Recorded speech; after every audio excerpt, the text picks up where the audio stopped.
the news about D Rose. He had what's Yeah, it he called? declined. The Got Knicks he declined declined it, the and Knicks declined him.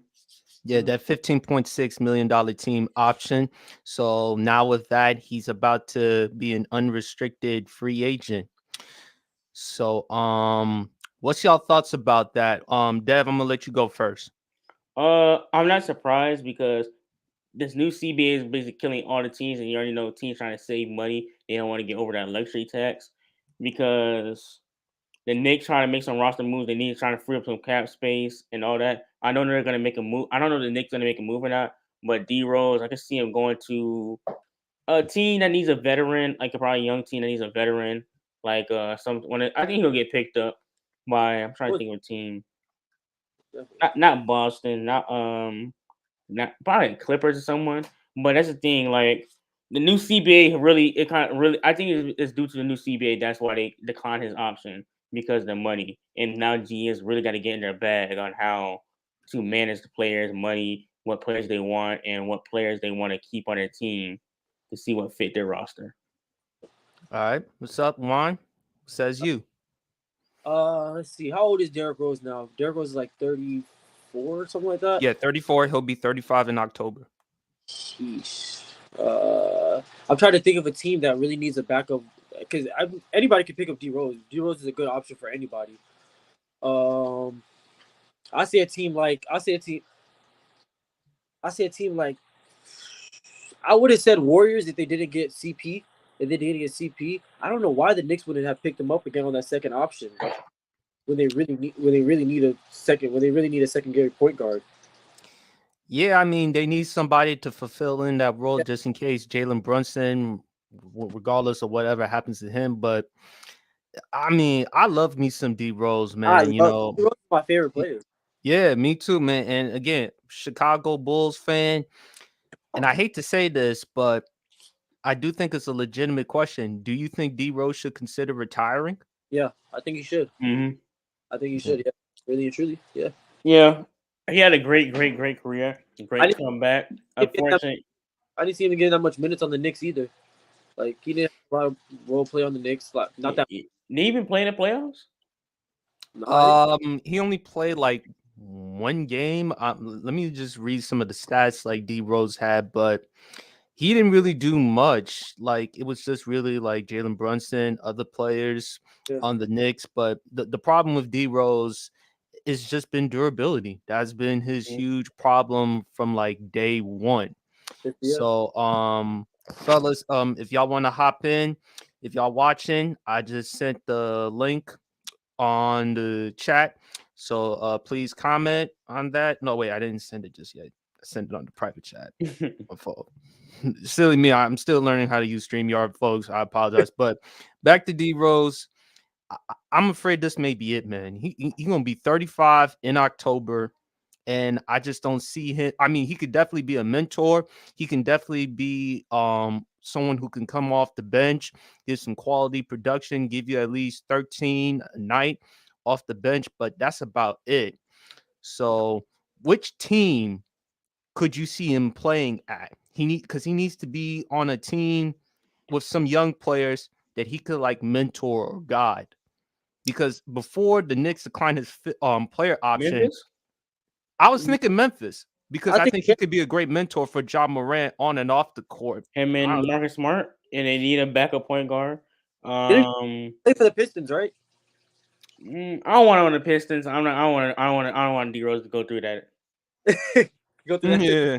that Uh, losing streak. Not Charlotte. I don't want him in Charlotte. I don't want him to go through Nah, that. put Charlotte. OKC maybe. OKC. I like him on the Thunder. My Yeah, Thunder. I I say young team that's close to not contending, but needs some. Toronto. Can you see my Toronto? Maybe. Yeah, mm, actually, that's not bad because they Fred VanVleet's gone. Um, I think they're running Scotty at point guard. I heard. I don't know. I yeah. don't. I really don't like that idea. Yeah, I don't like But that. Yeah. I wouldn't discount that though. I mean, D Rose to Toronto. I mean Drake wouldn't mind that at all. I mean, back to No, Chicago. I don't know. yeah. that's a good. Back to Chicago. I don't know. Just give him a reunion, and if he wants to hang it up, go back to Chicago for one last ride. But I wish SB Sports would be coming on here. And SB, if you want to hop on the podcast, man, let me know.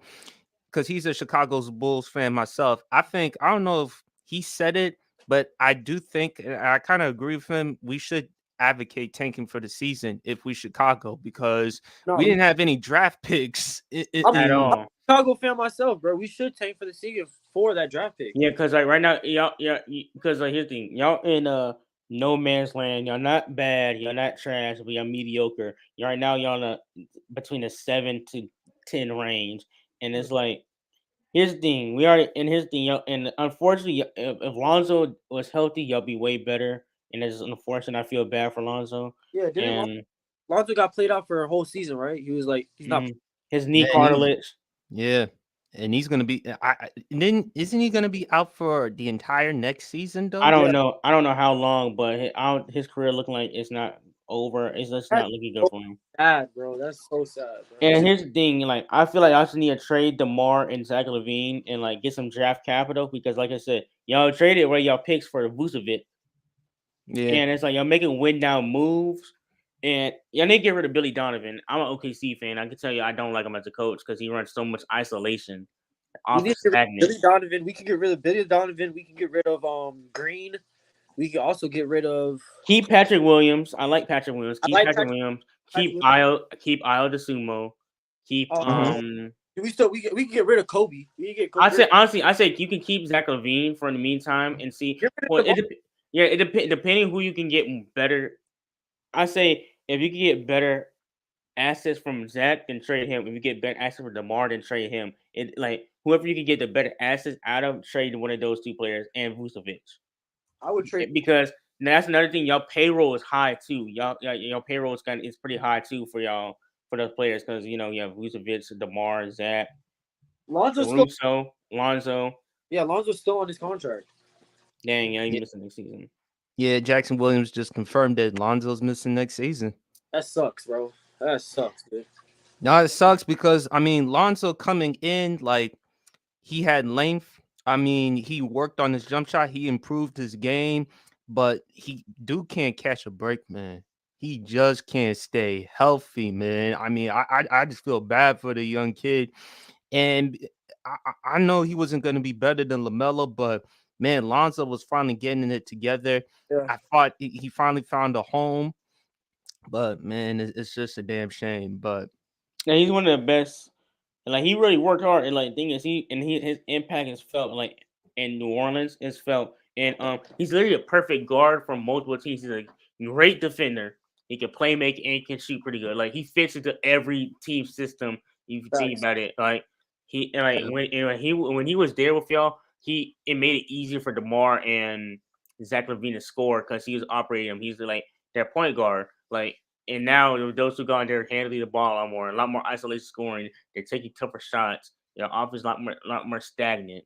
And yeah, that's the thing with Chicago. It's like right now Chicago they need to commit to a direction. They just need to commit to something.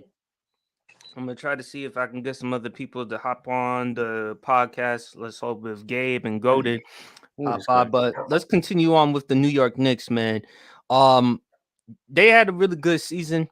I didn't expect much from them. I thought Jalen Brunson had an all-star season. I thought he should have made the all-star team. I thought he should have didn't make it. Yeah, and he didn't make it. And he definitely should have been in the discussion as far as with most improved player. How do y'all feel about the Knicks, man? I'm not gonna lie, I don't. I'm as an ATL and OKC guy. I don't really care for the Knicks, per se. I'm not gonna lie, but they're good. But like Julius Randle is maxed out. His game doesn't translate to playoffs. RJ Barrett still hasn't. I'm high on him still, but he still hasn't come to full fruition. They can't shoot. They have some issues. The thing is, right now they're like a mid-tier team. I'm not like super high on them. It's just I don't know about them. They're like, the Knicks are like. Are you asking the Knicks ceiling for next season? Yeah, how do you feel about the Knicks moving forward? First round exit. That's how I see. I think first round, exit. I think they're a playing team next season. I don't even think they get this far next season. Like, because when you look at the Knicks this season, I mean, in my opinion, they overachieved. Yeah, their offense is bad. Their Yeah, offense is not that they great. had unicorn season, literally. I think the problem is like with Julius Randle. My problem with him is he sells for like too many jump shots. I mean, Tough for a guy, shots. Tough I shot. mean, he can make tough shots, but I feel like for a guy his size, you should use your size to your advantage. And then RJ Barrett, come postseason time, He doesn't even use his size. I feel no, like he doesn't. and his thing, like RJ, he's a good defender. His defense good. It's like he needs to like get like he has some good postseason games. His shots still need to get there, but he needs to work on like getting to the basket more. Like just be a slasher and like working on his right hand because his right hand's not there yet. Because he don't want to get to the left. Same thing with Julius. So both of them don't have good right hands. And Julius Randle, the problem with Julius Randle, he thinks he's a good player, but he takes shots that are ill-advised and like shots where he's not like he takes shots like KD type shots, like yo, you don't need to take these contested mid ranges or like these contested step back threes. Like get to the rim, go to the free throw line. What? He's like right now, only thing he's really good at is rebound. His defense is like lackluster too. To me, Why do so you think that's that is? point. Why do you think that is? Why do you think he takes so many shots? Do you think the coach is telling him like, I yo, think that's his play style. Like that's his play style, but I don't like his play style for his. And Thibs, though, one thing we know about Thibs, Thibs is known for defense. uh-huh. Offense to him, he doesn't really prioritize or pay that much attention to. The problem with Thibs, though, and I like him a lot, he's running players under the ground. Yeah. He will run players under the ground, man. But when I look at the Knicks, they could be at best first round, but they can get to the conference semis. You know, they Yeah, can compete. depending They, on the matchup. yeah, I mean, when you look at Miami, wait, hold on, let me see if I can try to get one back. My bad. You good, one? Yeah, I'm good. Go ahead. My bad. When I look at the Knicks, man, I think they're tough. I think they're competitive, but I still think they need, I don't know, better spacing, Yes, better they need better motion. spacing. They need Yeah, better spacing. Yeah. they definitely need better spacing. They definitely need better motion. Defense, It's okay. it's okay. It's all right. All right. I mean, you'll live with it though. I live with Mitchell Robinson in the paint. I live with Mitchell Robinson, he had terrible hands. I don't know what's going on. His hands are terrible. He cannot catch the ball. If he gets better next season, I can see him doing something. I can see him going more farther because we're in the age of like non big man. So like the only big man in the league right now are AD, and AD's not really a big man, but I would say it anyways. I mean, AD, centers. I mean, yeah, like centers like AD, Joel, and Jokic. Nikola Jokic are the only are like really the only big man. I'll say Rudy Gobert, but he's not an offensive big man. I'll just say he's more defensive. So if Mitchell Robinson can step up on defense and offensive wise, I can see the Knicks going farther. But if he doesn't do anything, I don't see the Knicks banking off of Brunson. Just Brunson himself just scoring 40 every night. You feel what I'm saying? Right. And I think with RJ, he's gonna have to take that next step up. Yeah, RJ's going to. So when I look at RJ, what's the ceiling for RJ Barrett? 1-time, 2-time All-Star. Like right now, I was super high on RJ. I thought he was the second best player in the draft, but that hasn't panned out. I was wrong. I don't know what's going on with RJ Barrett. His offense is he's just been very inconsistent right now. He's like jump shot not there. He misses. Like he's just got to get more consistent. I don't know if it's an offensive system, the coaching, regardless. Is like, but to be fair to him, he doesn't have optimal spacing in New York to get to the rim, so that does make it hard on him. Why his percentages are down because he's not shooting like his kind of inefficiency is kind of down because I would say because of lack of spacing.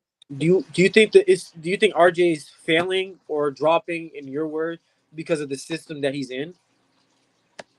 I don't think he's failing, but right now he has been very underwhelming. He feels like Andrew Wiggins' first couple years. Will you blame that on the system that he's in, or would you just blame that on the individual player? I say both per se. It's a little bit on both because like him not having that right hand, that has nothing to do with the system. That's on him not having right hand, or like, and also the lack of spacing. Can like cater to that as well.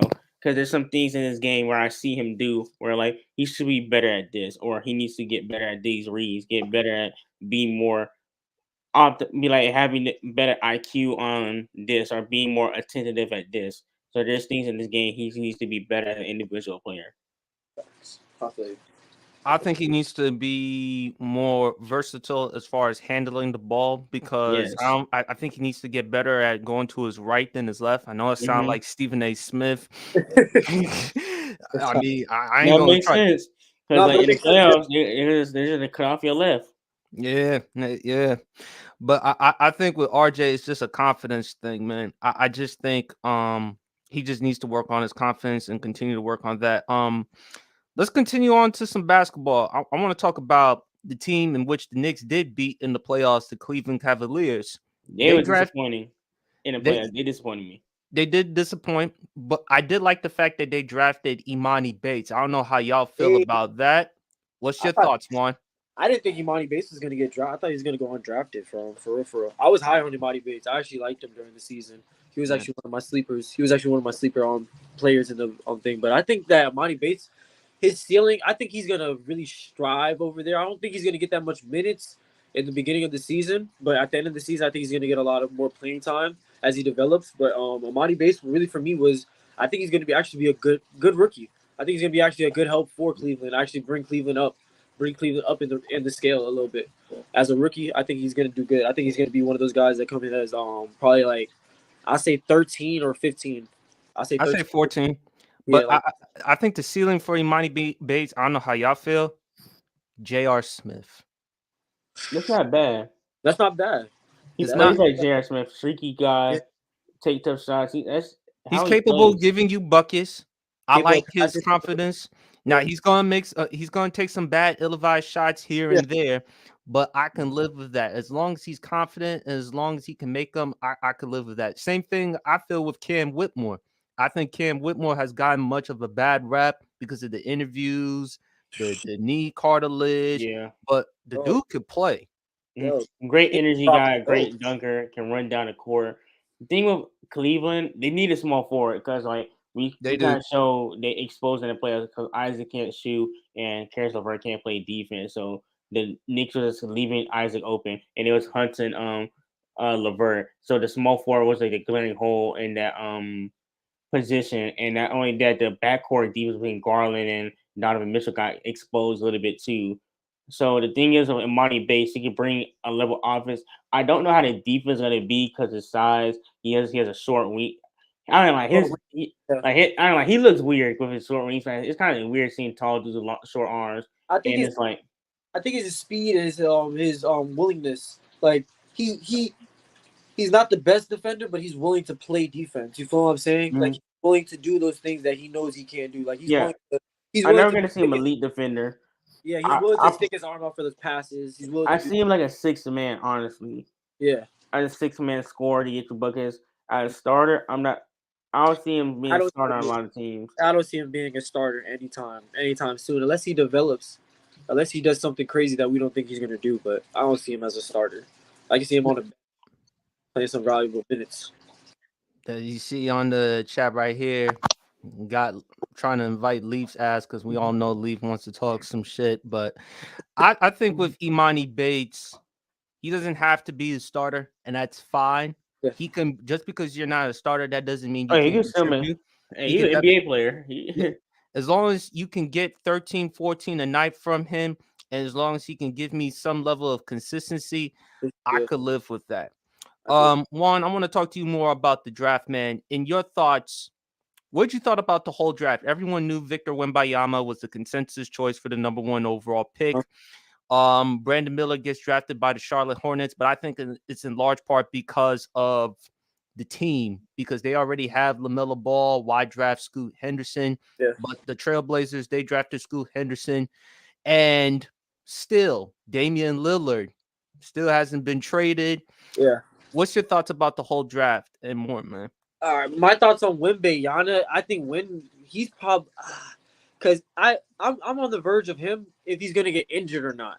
I'm on his. That's what I'm on. If he's gonna get injured, I think he's gonna be a great player. I think he's gonna be something that we haven't seen in a long time because he's 7'3", can dribble the ball, can shoot, and all that. But I think if it's a matter of him staying healthy. If he stays healthy, this guy could be a 26. This guy could be a 26, at least 7 rebounds with 5 assists a night, clearly, and probably a block. probably A block, literally.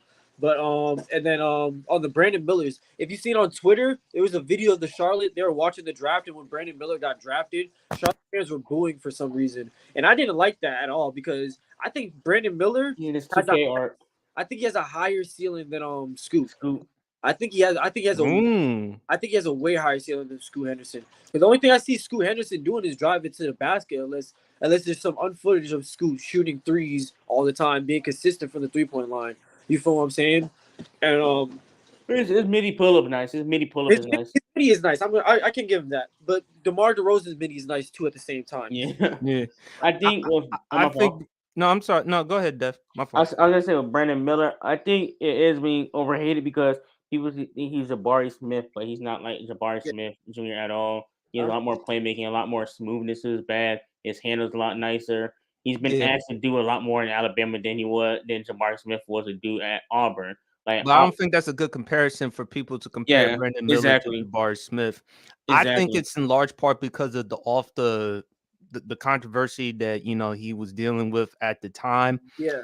And then I didn't like how the way Malika Andrews handled the situation. She's been doing that. I've been noticing that. I don't want to get too political on the stream. I'll talk to you more about it off stream. We could talk about it. It's my podcast, man. Don't worry. But here's how I feel about it. You can say whatever you want, Dev. Just make sure I'm gonna keep PG. I'm gonna keep it PG. PG. My thing is with the whole Malika Andrews situation. She got a problem with brothers. I mean, I was gonna say that. That's the thing. I wanted to say that. I didn't know if it's like the Ime Udoka situation. Yeah, it's they said it was. Yeah, they said the report said it was consensual. Yeah. Now, if it's consensual, that means two parties played a role. But she's trying to portray like Ime Udoka like he's the sexual predator or whatever. Like, no, she was doing the same thing. They both mutually agreed to do, and that's the thing is like. It's a draft day. It's the best moment of his life, but there's no need to bring that up. And plus, not only that, it wasn't his fault. Like if you go back and you do a research, like he was oblivious of the situation. He had nothing to do with that. That's his teammate, and like everything was completely wrong. He has not linked it to it. It was happened to be in his heart. He didn't own it. So like, and plus he has been cooperating with the authorities. Exactly. So it's not like he's running away from the situation. Bro, like he bought out, so it's like it's literally no need to bring that up. I think they're just trying to paint him as. I think ESPN and like all that. I think that's what like everyone like ESPN, Bleacher Report. It's the same thing they did with Lowe. They say that they did with Lowe and the KD thing. Like they cut out Lowe. We'll talk about that. That. Like it's just their media is nasty. It's just problematic, and it's like the full story is like they rather project this image and this like negative. It's all to get views. It's all to get. And I dislike it because like. This is the NBA draft. We're here to talk about basketball. Yeah, in that situation, and it was a sad situation. But if you want to talk about the actual truth, and don't like not at this moment, not this particular time. If you want to talk about that situation, save that for another time. But not at the time. Not at the moment when the young man's about to be drafted. Yeah, like this is this kid's one of his biggest moments in his life, and you're gonna mention something that it's just a little It's like disingenuous. It's like you gotta have a soul at some point. Not everything has to be about getting this views, getting this out. Like it's like I can't think of the word. It's like empathy. You gotta have some sort of empathy. What and up, the fact Max? they use that in Brandon Miller. Like this is Brandon. Like I just hate when they do that in general. Like another example is like when Kyler Murray won the Heisman and some reporter. The tweets when he was 14 years old. I'm like. Oh, like, and like he's 22 now. He's not the same. Like, come on now. They did the same thing with Kevin Hart with the Grammy, bro. Like, bro, media is like, they do like to bring up the past so that they can have something to talk about. And I'm like, I get it. You can't tell the story without that situation, but at the same time, you're a different. There are certain moments. Yeah, you just don't want to bring it up. Yeah, but Mad Max, man, can you hear us, man? Yeah, I can hear you. Hey, how you feel? Juan said he has Brandon Miller as a higher ceiling than Scoot. I know you agree. I loved it when I love. Come on now. That's a fact. But about the Brandon Miller case, about that, Malika is so wrong. And when the facts really come out about that case, like when them boys go to trial and we see all the stuff that happened that night. Everybody don't owe Brandon Miller an apology. Like a bit like there's facts in that case that we've heard about around town that might have a self-defense case. They was not the provokers that night. They were the reactors. You know what I mean? Yeah. So when that case go to trial and we get more details, people gonna owe an apology. Yeah, and The young lady, though, RP to the young lady. Yeah. Mad Max, I'm actually glad that you brought that up because, and this is the issue, and I've mentioned with Malika Andrews and Dev, you agreed with me completely. She definitely got a problem when it comes to brothers, meaning black men, because the same situation with Ime Udoka. I mean, the reports say it was consensual. That means he played a role, she played a role, and I just didn't like how the way she was portraying Ime Udoka. The other problem I also had with Malika Andrews, she brought up Joe Mazzulla's past. And I'm like, Joe Mazzulla was hired as the interim or the head coach at the time. Why are you bringing up his past? There's no relevance in the situation. College past. Exactly. Yeah. In college, yeah. Right. Why is that relevant regarding to the situation with Ime Udoka? Why do you have to bring that up? And she's been doing it consistently. Yeah, it'll be like this. Like, we just hired our Mad Max new coach of the I don't know, Los Angeles Lakers. Oh, just to bring up, when he was 14, he went to juvie for for juvie for stealing a candy bar. Like, why are we bringing this up? Like, why are you bringing? Like, what does that matter? Yo, it was like the draft date. I forgot who got drafted, but somebody got drafted, and it was like, yo, he was raised by a single mom. Like, why do we have to mention this? Why are you mentioning him raised by a single mom? What does that have to do with his basketball skills? Like, why are we mentioning this during the draft? And it was a young black man too. I was like, they'll never do that for a young white man, bro. But they do it for a young black man. Like, the stories they portray is crazy. It's a damn shame. And man. I want to. And the thing is, one thing I want someone to just go up to him and ask them why is this story. Like, ask them why. Like, ask them why. I want to hear their answers. I don't think nobody at ESPN is asking them why. I think they're just nodding their heads like, "Yep, okay, let's do it." And plus, we've seen it before, even on the job. We've seen it with the situation with Kendrick Perkins, like when she cut off Kendrick Perkins and stuff like that. She cuts him off a lot. And look, I'm no Stephen A. Smith fan, but I did like the way that Stephen A. Smith talked to Malika Andrews, because Malika Andrews was treating Stephen A. Smith like he was her son.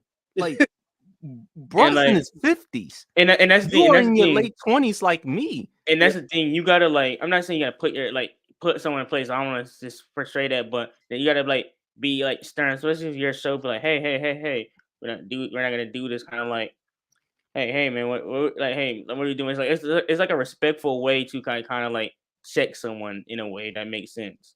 Mm-hmm. Oh, and on the draft too, I just wanted to ask a question, not related to anything, but go ahead. How would you rank this draft out of all drafts? Like, what would this draft class be? If you I don't know, it's kind of too early to tell. It's way too early. They haven't even played the game yet.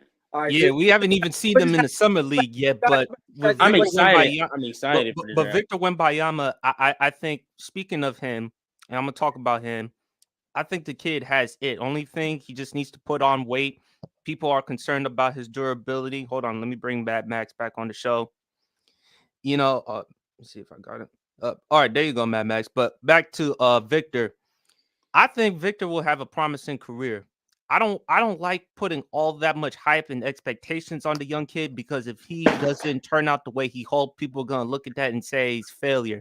And I like Chris Broussard, but didn't he make the comparison that if he's like Hakeem Olajuwon? He had to be trolling. I think he was trolling, to be honest. I don't know if he was for real. Olajuwon, if he doesn't have Hakeem Olajuwon, bro, Hakeem Olajuwon is one of the top 5 centers of all time. He's like literally number 1, 2, or 3 or 4, depending where you have him. I was like, you can't do that. You can't put him into that ceiling.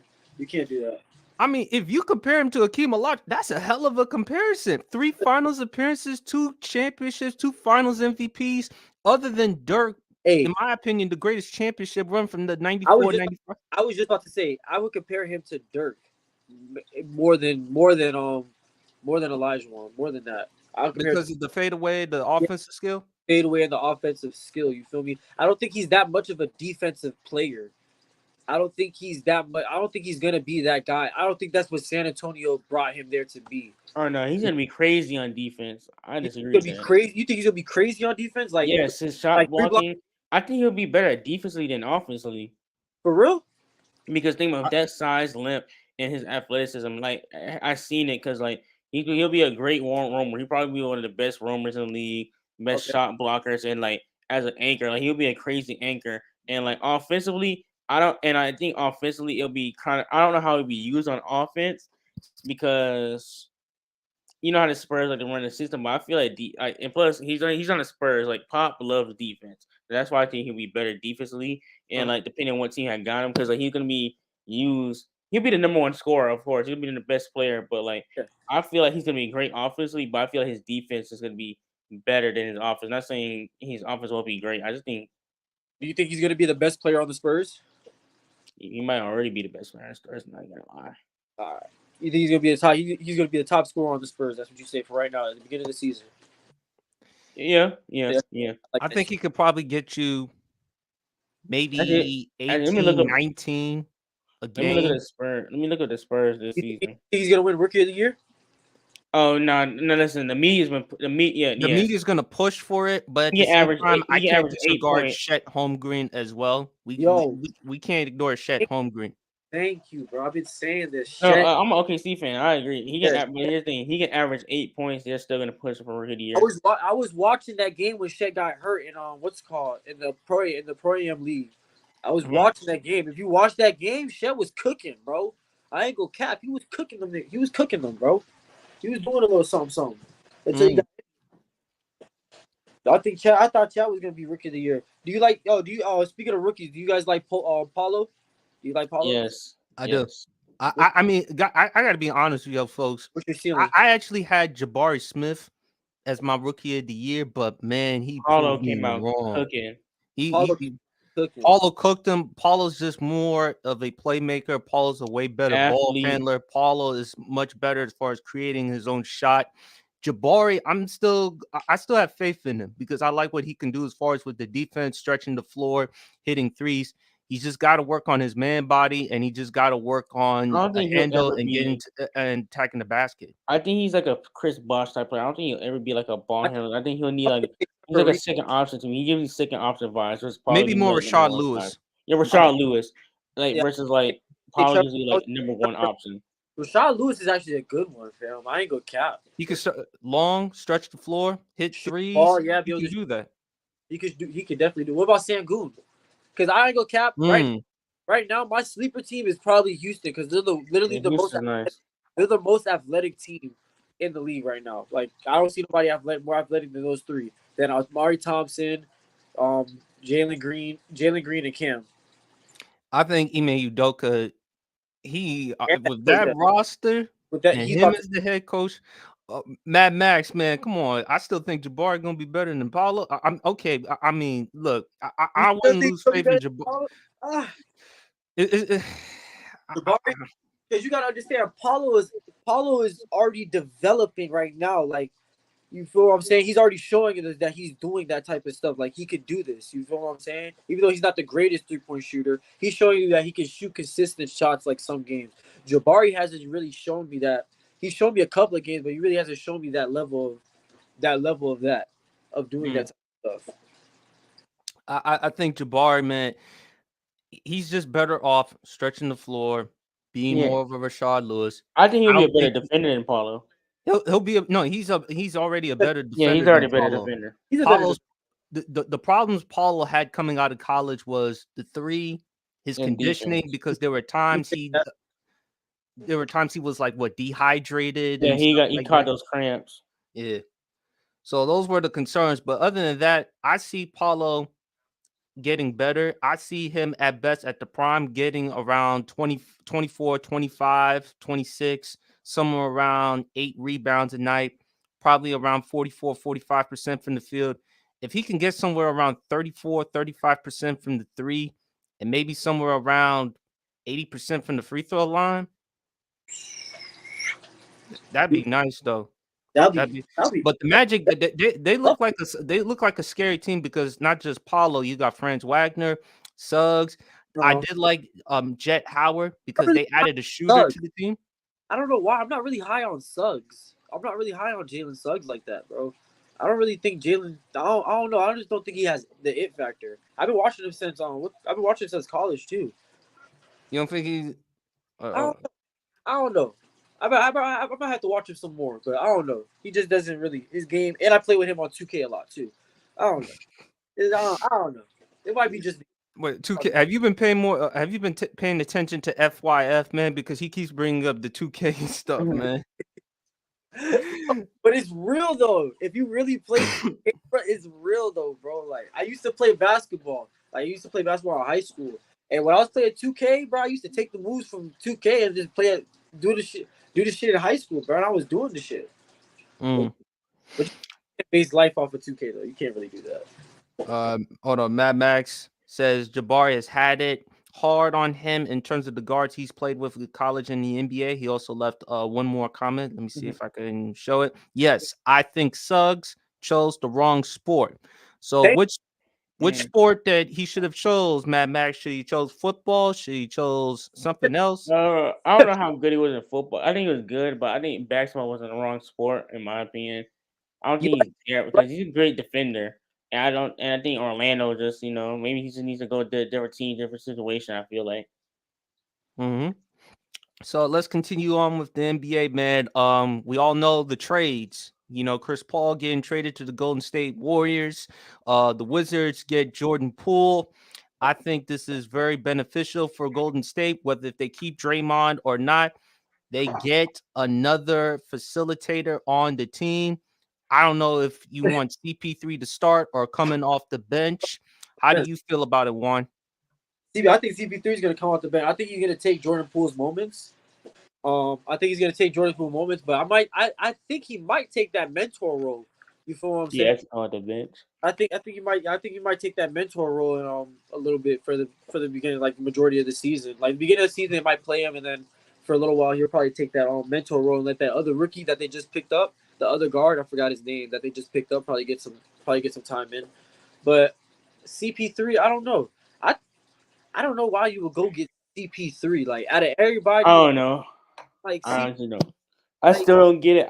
I'm trying to think about it. It's like he doesn't fit the system. It's just he's old now. I just feel like they're trying to dump Jordan Poole contract. It's Mike Dunleavy's first move as GM, so we'll see. I think they just got CP3 because maybe there was a possibility they could have lost Draymond. Draymond declined his player option. Yeah. Either he wanted more money in Golden State or possibly go to LeBron and join the Lakers. But I think Jordan Poole, when Draymond, the video of him punching Poole in the face, and combined with Jordan Poole's production, particularly in the playoffs. Even the regular season wasn't that great. Yeah, but the postseason he was worse. I mean, even the shot selection. I mean, there was times I don't know if it was game 1 or game 2. I think it was game 1 when it was still close in the fourth quarter. Yeah, he took like a crazy long contested long 3, and I'm like, bro, seconds. There's still plenty of time left. Yeah, there was like 14 seconds or 10 seconds left on the clock. I swear. No, Jordan Poole. But I think this is a good move for Jordan Poole though. Actually, I think he's gonna actually take a better role. So we're gonna actually see if he's gonna elevate his game or not. If he's gonna be able to take that role as a main person on the team, the main scorer, the person that they're gonna be looking to go score from. Like that's who they're gonna be looking at now. They're gonna look at Jordan Poole because who else is the Wizards gonna look at? Nobody. Jordan Poole is the only name on that team, and he's probably gonna. He may have the most inefficient 28 to 30 next season. He may. Yeah. I mean, he's gonna take a bunch of shots, and again, you can't blame him because who does he really have left on offense? Yeah, he's gonna have. I mean, I said it in one of the chats.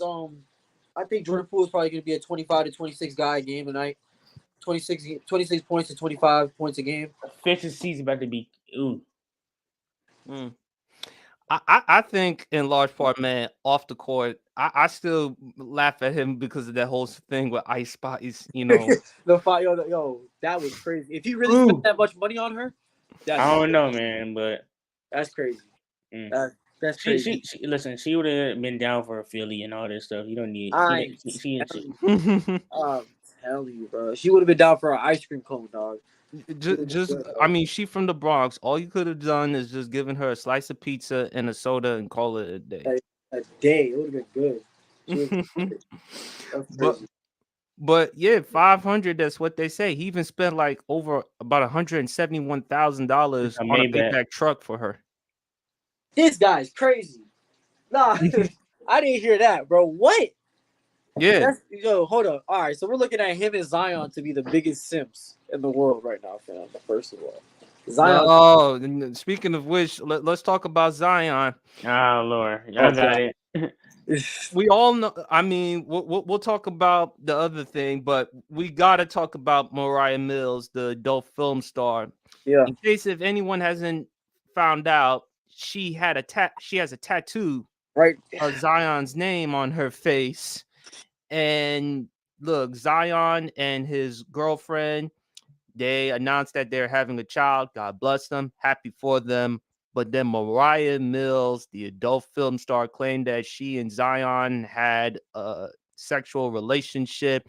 She went mad on Twitter, tweeted more times than Zion even played. For like 3 days straight, fam. Right. I'm talking about for 3 days straight, she was on her phone. Like, she had to have her phone on the charger the whole time. Her phone didn't die. All right? Her phone didn't die. She was texting this whole time. Oh, man. She should have wrote a book. I hope she did. I'm telling you, fellas, when I mean, look, I'm not saying this about all women, but there are some women in this world, especially with the circumstances. And oh my God, we got Leaf. What's up, Leaf? Yo, what's the Well, what's up, man? We talking about Zion. How you feel? Oh boy.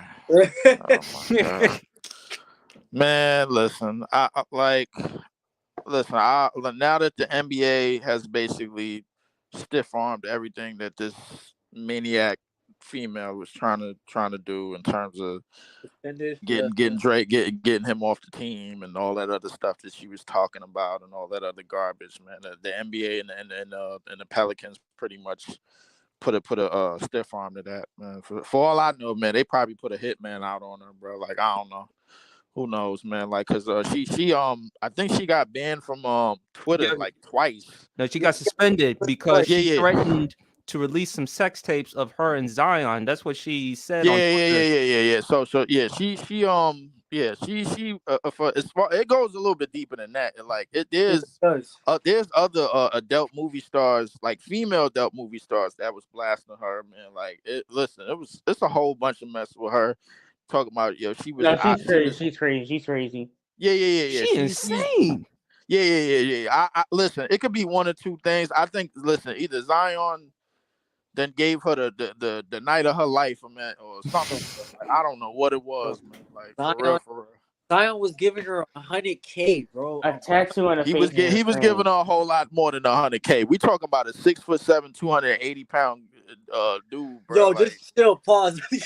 Yeah. I mean, it is a pause, man. But I mean, listen, look, PSP, bro.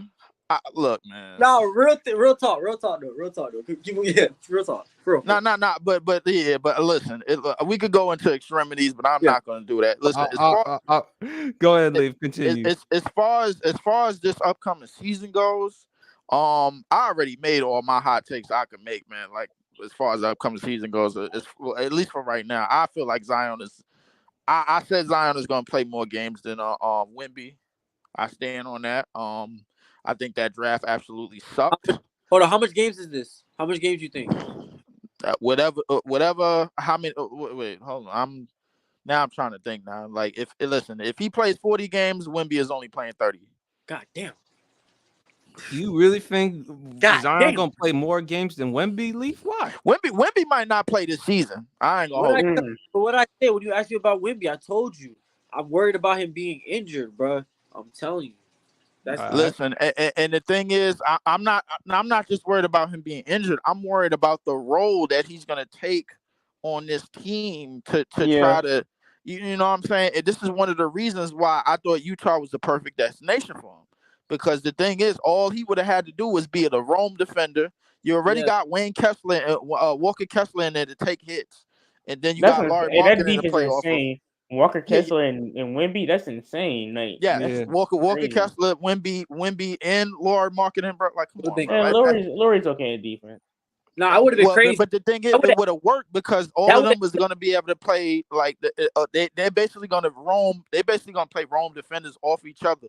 But now that the NBA didn't know what the hell they were doing because they're stupid, he's in San Antonio basically blanketed with an unsure Greg Popovich. They offered Greg Popovich another 3-year extension like 3 weeks ago, right after they got right after the draft lottery. They still didn't get an answer for him. This is like Joe Biden. This is like Joe. They're like doing it like Joe Biden. They're just like having him there. I swear. Greg, It's looking like that. Hold on. Let me refresh my page. Hold on. I'm telling you. That's all good. That's crazy that he has Wemby. I see. But you see what he's saying though. Wemby has to take that role as in the number one player as soon as he gets to San Antonio. As soon as he gets to San Antonio, he has to be the best player. He has to be the best defender. Listen, one good thing about Wemby, I know I sound like Charles Barkley. San Antonio, San Antonio, baby. Yeah, I'm not gonna say it because again, family friendly. But Charles Barkley has said it about San Antonio and the woman. Man, I'm gonna leave it at that. Charles Barkley. Listen, you know it's a funny story, bro. Charles Barkley, the year before they got Duncan, Charles Barkley was basically calling the Spurs out for cheating, bro. Like they had Carl Herrera guarding him and starting most of the season. They had injuries, but they was like semi-injuries because the team that they had the year before they got Duncan, that same team was in the conference finals against the Houston Rockets when they in 1995. That's just a disclaimer. I'm just throwing that out there. So they really anytime that the Spurs wanted to tank and to get a number one pick, they got it. They got it. They got it. They got exactly what they wanted, bro. Like I'm telling you. And the league did nothing about They got David Robinson, 97, and Duncan. After that shit too. Exactly. So the thing is, the league has done nothing against the Spurs when it comes to tanking, bro. Like when they wanted to tank, when they wanted to tank and throw it in, they wanted to listen. They got the first overall pick almost every single time they did it. Yeah, they got it this year. They got it back in '97, and they got 22 straight years of 50+ wins, bro. And now, listen, the league was never putting sanctions out on them. That when they went and did the remember they're getting a lot of flack for starting the load management thing. Remember that? Remember, like they was the ones that started that. They were the ones that started that. Like actually, they started all of that. So. The league never put anything out on them. You know what I'm saying? They never penalized them for that because I guess for a lack of a better word, like the Spurs never really pissed anybody off.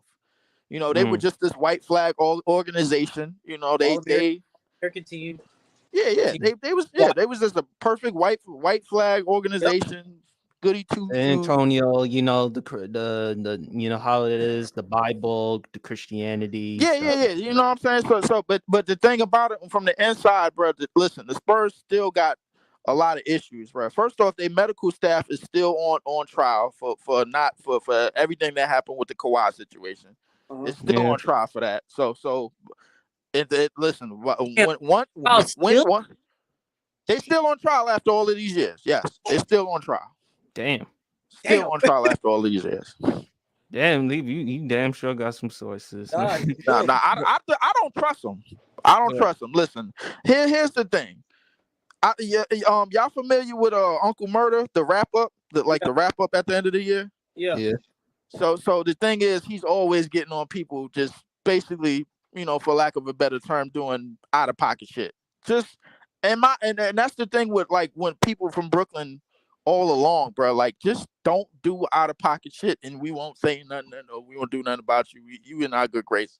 The second you do some question mark type ish, man, like then my antennas is up all the time. Yeah, You're applying that to every story now.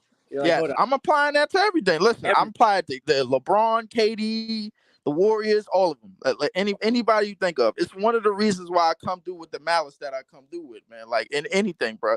So that's why you think Wemby is not going to play that much, because you think their medical staff is not that good at the end of the day. I know. Listen, yeah. Listen. Like I said, man, they medical staff is still on trial about it, and about it. He already has injuries coming. He's already been injured already coming into the draft. So the thing is, once that happens, again, you're gonna think about it like, yo, all right, this is gonna be too much for this kid to carry. You shouldn't have to build around a 19-year-old. You should have just allowed him to come in and just fit in with the group of veterans that you already have in place. This guy is not LeBron. He is not LeBron. He's not. No. And that's the thing. I feel like people are putting too much pressure and hype on this kid. Let's see the kid play first, and then we'll go from there. But I do believe he will be a promising young player in the NBA. Leaf, I want to talk to you about this. I don't know if you heard about the news. The Knicks declined Derrick Rose's $15.6 million team option. What are your thoughts about that? He's about to head into free agency as an unrestricted free agent. What's your thoughts? Oh man, this may be a trip back to Chicago for him to I say that too. probably end his career. And I think to myself every time, like when D Rose name comes up, I just think to myself, man, like, and I look back and how he played and how explosive he was, man. I just think back to myself. At the time, even at the time when he was doing what he was doing, I said it. I was just like, yo, nobody's supposed to be able to move like this. It's not efficient. It's not. It's like, I'm like, nobody ever is supposed to be able to move the way he was moving. Yeah. It was just out of this world. And still to this day, I think John Morant has an argument, but still to this day, I think like Zion. Yeah, Russ, in terms of point guards, the only point guard that's been able to max out a career off of like strictly motor is Russ. It's Russ. That's the only person. And the thing is, when you have that amount of athleticism, you become an anomaly. You know what I'm saying? So and Russ has been that anomaly, but and still he's athletic as hell. Russ stays in incredible shape, but even he's had injuries. But the thing is, nobody was supposed to be doing what D Rose was doing, bro. Like on the basketball court, he was phenomenal, man. It's damn shame because I just kept looking at it. I was just like, yo, he's gonna have a major setback. It's one of the things I feel it even when I seen players move on the court, because I used to play against dudes that was highly athletic. I seen them one year. The very next year they had a cast on their leg, or a cast on on their knee, or like a knee replacement, something like that. Like we talking about high schoolers, 17, 18, about to go into college. Man, they having career-ending injuries, and if you had it back then, that was basically a life sentence. Question: Do you think if they didn't play him in that fourth quarter, do you think he'd still be playing like that? Do you think he would have continued? I think, or eventually got injured. I'll be right back. I think real quick. All right, got you. I think his game was his game, and it was built off of like explosion and like first step athleticism type of game. Yeah. That's always been his game. That's the way he always played. I just never thought it was gonna be a style of basketball that was gonna be able to last throughout the years. You know what I'm saying? Like he used to hit up and under layups for no reason. For no fucking reason. For no reason. I'm like, yo, what is you adjusting for? We seen you dunk on people. Yo, bro. His hang time was so crazy. Bro, Max, you not lying. His hang time at his size at the point guard position was just out of this world. It was Jordan-like. That hang time is the closest thing we've seen to Jordan. That type of hang time. Yeah, absolutely. And the thing with Russ was line drive straight down the lane. Mm-hmm. I got the layup. Yeah. I got the dunk. Boom. I'm going in. You know what I'm saying? D Rose can control his more than he can. D Rose can control his more than Russ and Ja. I think he can control his more than Russ and Ja. I think Ja probably Ja got crazy hang time. Came Ja on. has hang time, but Hey, Jalen Green has more hang time than Ja. I think Jalen Green has more hang time than Ja. I think Jalen Green got more vertical than Ja. I think he has more vertical. I like, and just in terms of his bounce, the way he's able to like bounce on command is just out of this world to me. Like his bounce and his takeoff is just out of this world. I think Ja is a little bit closer. He got to get his a little bit closer, but Westbrook takeoff was crazy, but I'm like, Now, when it comes to speed, John Wall was fast as hell. John Wall, yeah. John Wall was very fast. Yeah. John Wall, D Rose, Russ, D Rose. Like we talking about three of the fastest point guards we ever seen with the ball, bro. Like, but my thing about to get back on D Rose, man. Like, it was just a lot of things he did that was just unnecessary. It was just totally unnecessary. I'm just thinking to myself, the way he was attacking the basket, driving through contact, and stuff unnecessary, bro. He going the ball like a bowling pin, like he would bounce, like he playing pinball, just bouncing off to it. Hold up, we got Khalil in the building. I seen him go with a left hand open, and then all of a sudden he would just be like, "Fuck it," and just switch up to the right. What up, Khalil? I'd just be like, "What's up? What's happening?"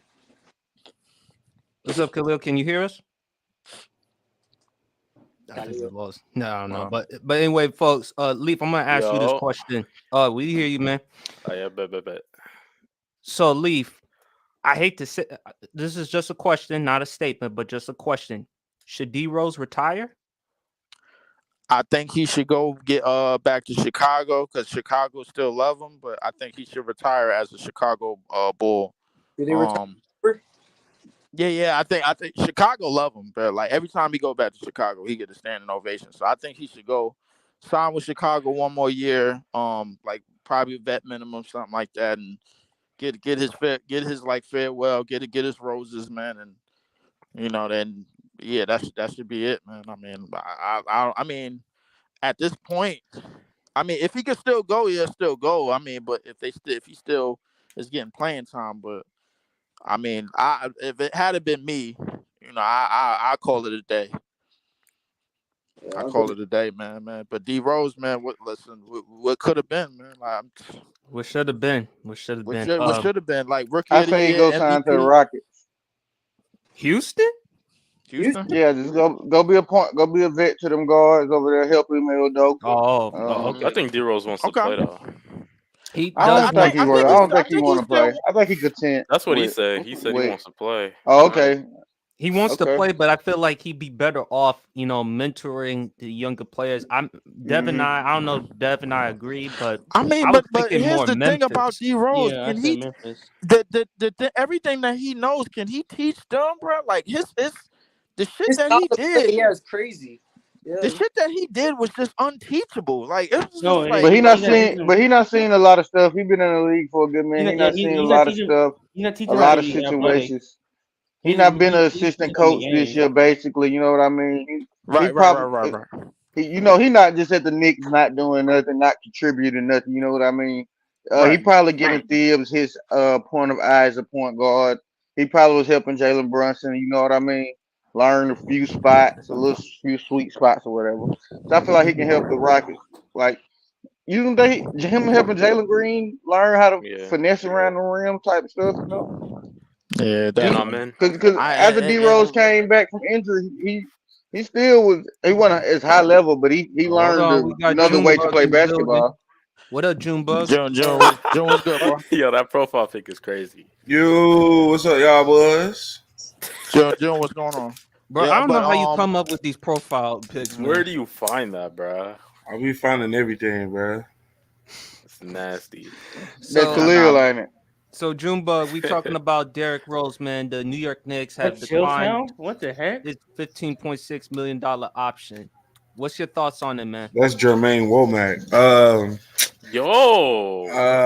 don't be putting that out there, man. Come on. About he put it out there himself. I know he did, bro. Nobody never call him that, man. I would never be like, he said that specific picture. That's Right. Jermaine that Womack. specific Right. picture, yeah, it is. Yeah, That's What was I Jermaine. saying though? Oh yeah. D Rose. I fuck with D Rose, but he probably should just go ahead and hang it up because one, it's a lot of new stars in the league, so he's not gonna get as much PT as he wants. And it's like even if he does, is he gonna really show out like he's supposed to? I don't think so. Okay. All right, Khalil, what says you, man? I think he should stay in the league. I think he can still play a little bit. He should probably just go back to the Bulls and let his career ride out with the Bulls. They still fuck with him over there. Personally, But I if- wouldn't mind him finishing his career in Chicago, given the fact he's from Chicago native, Bulls fan. Yeah. But like I said, and I don't know if SB Sports or whoever mentioned Chicago, they should just tank the rest of the season. Tank the rest of the season because we didn't have any draft picks in the draft. We didn't do because of all those trades we had to give up. But yeah, if D Rose wants to retire and finish his career as a Chicago Bull, I ain't got no problem with it because what else do we have to sell besides DeMar and Zach LaVine? You know what? It's a damn shame that what happened to that team, bro. But after the Lonzo injury, because before that, like, Oh man, don't get me started. I'm not gonna lie. Before that, bro, they were rolling, bro. Like they had figured it out. Caruso. With that defense that Caruso and Lonzo was playing, I think they could have been Caruso contenders, and bro. Lonzo running the show and orchestrating Yeah. the offense. Everybody, DeMar, all he had to do was be the closer. Like that's the only job he had. He was a top 5 MVP candidate, fam. Like, come on. You bro. had two legit scorers who could give you 20 plus points a night in DeRozan and LaVine. And you had Lonzo and Caruso. And you on also had, defense. also I forgot Vucevic. Vucevic could also give you 20 Pat and Williams, bro. You had Kobe White. Yo, they had a team. Kobe White. I know you missed the 2022 Bulls. PSG. Look, man, I'm a Bulls fan. listen. I'm a Bulls fan too. I miss that shit so much, bro. Yeah, Yo, the first bruh, You'd be time. surprised, like, Khalil, there are plenty of Bulls it's a fans damn who- shame because like after once Wait, Lonzo Khalil, went man, down. you just changed the profile just quick, man. Wow, you wild. But nah, But he been but doing nah. right, Once Lonzo went down, once Lonzo went down, it was almost like a domino effect of injuries that kind of gave that team like a setback. It went from like, yo, we on the up and up, like the come up, the on the rise, to the way they built that team. When they got Lonzo was playing. I think Lonzo was playing his best basketball of his career. Nah, he For was. sure. He was. I think For he was, sure. he was about to hit it. He was about to. I think he was about to hit. He was different. He was about to get all defensive team. All defensive team. Him He was and Caruso. shooting like Him and 40. Caruso was all defensive team. But then Yeah, during there that was, time. bro. They could have both been first team all defense. Lonzo Yes. was shooting like 41% from three. Exactly. He was playing, bro. His playmaking and transition engine y'all offense because y'all are actually like a faster paced team. Very fast paced. Yeah, y'all are very fast paced. As soon as Lonzo went out, their offense died, bro. Like Literally. Like DeRozan was we got a holding whole- them we got a together whole with crew duck in here. with glue and it duct was tape, literally bro. just DeRozan isolation, like just Yeah. slow half court offense. And bro, then like, with with no him, threes at all. yeah, with him, y'all had DeRozan basically closed games. He only had one job. Zach LaVine was the Wait, tape are we- was the fast break guy. And Vucevic was another good passer, another good scorer, rebounder on the team. Pat Williams, Mhm. who I was very high on, bro. I was like, damn. Then he got hurt. I was just like, oh man. I'm gonna take a shot to that man. Boys. Bulls Yeah, we're can't talking get right, about bro. the Bulls back when Yeah. The Bulls when they Yes, got yeah. Lonzo. When they man. got Lonzo. I ain't gonna hold you. That's a sad time, man. Sad. It We're in a was. sad timeline when it comes to Lonzo, man. I wish Lonzo That's was. a very bad time. And unfortunately, it's going to get even worse because he's about to be out for next season. Is he? The whole next week? Wait, all of next Did week? you not see the announcement? They said they don't expect him to play next year. It's something he has, bro. Like the injury that he has. He has no cartilage left in his knee, bro. He has none in his knee. He Like- has zero. That's it. Zero. It's over with for Lonzo. Oh shit. Bro, he in like rehab, like learning how to walk again type rehab. Yeah, Damn, that's he crazy. couldn't walk up the stairs. What we talking about? Like Sean Livingston type of? No, What- Sean worse than Sean Livingston. Livingston. Sean Sean Livingston is way Livingston's worse. leg just almost killed him. It like just ripped apart. But no, Yeah. this is more like Wade. you know how Wade's knees just slowly wore away, and that's how. Oh man, Yeah, damn. that's I'm the same still thing. wondering how he squeezed out 16 years in the NBA, bro. Like that shit. Yeah, that's crazy. That's just because of how talented he is, and plus, Yeah. God given that's also- talent and ability. And of course, he wasn't practicing for like 4-5 years in a row. But and it's sad was Lonzo because he's what 25 years old, Mm-hmm. and he was starting to turn it around with his career. I mean, the Lakers. I mean, he was With working on his game. with the Pelicans, he was He starting. was to get looking his good shot in the better. Pelicans too. He was Yeah. looking Yeah. good in the Pelicans too. Yeah. I'll be real with you, PSB. Wait. With the way you, because I guess you guys already brought it up, the defense that him and Caruso had as a backcourt. Yeah. The fact that there were two guards being able to anchor a defense. Yeah, we just which said that. We keeps just your said rim- that. Yeah, that is insane. That's That that was made them number. contenders. I don't care what people say. That made them an Eastern Conference contender alone, based I off the never- two. I Yeah, never based thought off so. their defense. Yeah, because the way Based they, off the two guard houses. How and far? No, How I far you don't think think that? so. How far you think they would have gone? I thought they would have went to like. I'm a fan. So I was if like, they, At if most they second was, if round. everybody was healthy, I'm yeah, if thinking everybody was healthy. I'm At thinking most second round. probably high. Yeah, 7-game second round series. I'll be real with you. The They first just year. don't have enough offensive power, and plus Well, having yeah. What year are we having talking having having If DeRozan we're as talking your in the first year, it's second round exit. Like, but it's a hard second round exit. Though. It's a hard. having DeRozan as your main closer, and it's the playoffs is such a laughable statement, man. Like, No, bro. about? You gotta Well, I understand. think Levine could have been their closing. no, because you already know that with how DeRozan plays, you have to make him the first option, because if he's playing off ball, he doesn't. But the way they was playing though, they was The way they was in playing, Zach transition. was more their first Lonzo option. was getting people. They were a very like, fast Lonzo was team. more on ball, but like I'm saying that you would have to feed DeRozan more, because DeRozan, the way DeRozan plays, you Lonzo have would to have did play that. around him Lonzo was rather than play around Zach LaVine. I think Lonzo could have done that at Yeah. full strength. Though. In a playoff setting in the half court, and you though, would have fed Zach LaVine at the same Yeah, time. that's also the problem with the Bulls, is that their half court offense was so stinky. Jeez. But it won. But it won when they had the thing Lonzo is, though. they defensively they set the tone though. Like they set the tone a lot. Like when he was healthy, they set the tone defensively, almost kind of like Milwaukee set the tone. You just didn't challenge them. I like how because- you talk about the Bulls right now, man. I like this. I'll be real with you. I love I this. feel like No, I I feel just like think if you gave them it's just any an other unfortunate situation with Chicago. No, actually, if you give them any other competent small forward instead of DeRozan, I think this team had a higher ceiling. I'm just really not high on DeRozan in the playoffs. Pretty real with you. Now, when you say any other competent small I forward, think basically- any you basically small Paul talking forward George. about around you DeRozan's basically level. talking about the top 10 small If forwards. I threw out Paul George, Paul George is way better, and if Paul George is on this team, I'm not gonna lie to you. This is a like a contending. Paul George playoff Genuine translation ain't that contending. great either. Of course, the problem with this team would be that they I have mean, but their Paul rim George protection and is DeMar way better DeRozan than sit at the DeRozan's. same table, though. Like they that's sit at what the I'm same saying. table. I don't think you Yeah, guys. that's what I'm saying. What? They sit at Playoff the wise? same Hell table. no. Yes, they do. Yes. Yes, No, they do. don't. I think they're Bruh, contending. like if they have Paul both George been in the instead of him. conference finals Hold- before, hold- bro. Hold on, Like, guys. Hold on, and they guys. Hold on, sold. guys. Hold on, guys. At least PG did it as the best player. Hold on, guys. DeRozan Khalil, wasn't the best player on the Raptors. Yo, Lowry was better. Khalil, you're crazy. Lowry was better. Yeah, Khalil, man, Lowry you was. gotta Oh, stop. yeah, you man. lying. You gotta Yeah, you stop, lying. Yeah, man. we moving on. We But moving hold on, on, bro. but hold on. Zenon, I hope I'm pronouncing your name right, man. Yeah, you can call me X like they like to call me, or you can call me Zeno. It's up to you. X, man. Ain't nobody call You you X. think with Paul George, they would have gotten farther in the playoffs because of what Paul George can do as far as playoff transition, because of what he can do off the ball compared to DeMar DeRozan?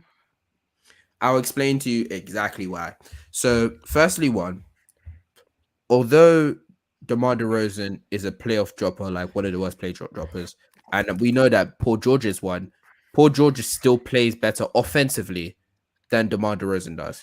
And The defensively. playmaking gap, I wouldn't even say that's like a huge playmaking gap, but the fact that Paul George also is a good playmaker is exciting as well for this team. Judging by the fact that you also are now relying on a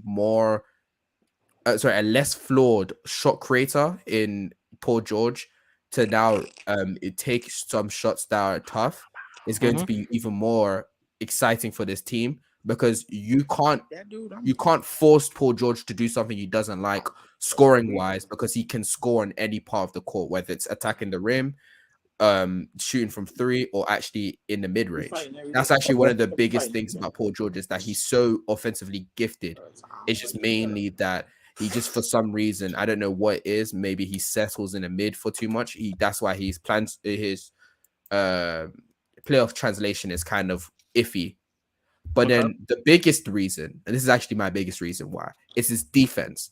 The fact that now on this team you replace someone who one of the worst defenders in the league with one of the best defenders in the league, and now you have the backcourt of Caruso and How is DeMar DeRozan one of the worst defenders in the league? Remember, those two alone was able to DeMar carry, DeRozan one of was the able worst. to carry DeMar DeRozan and Vucevic to a top 5 defense. PSP, you think he one of the worst defenders in the league?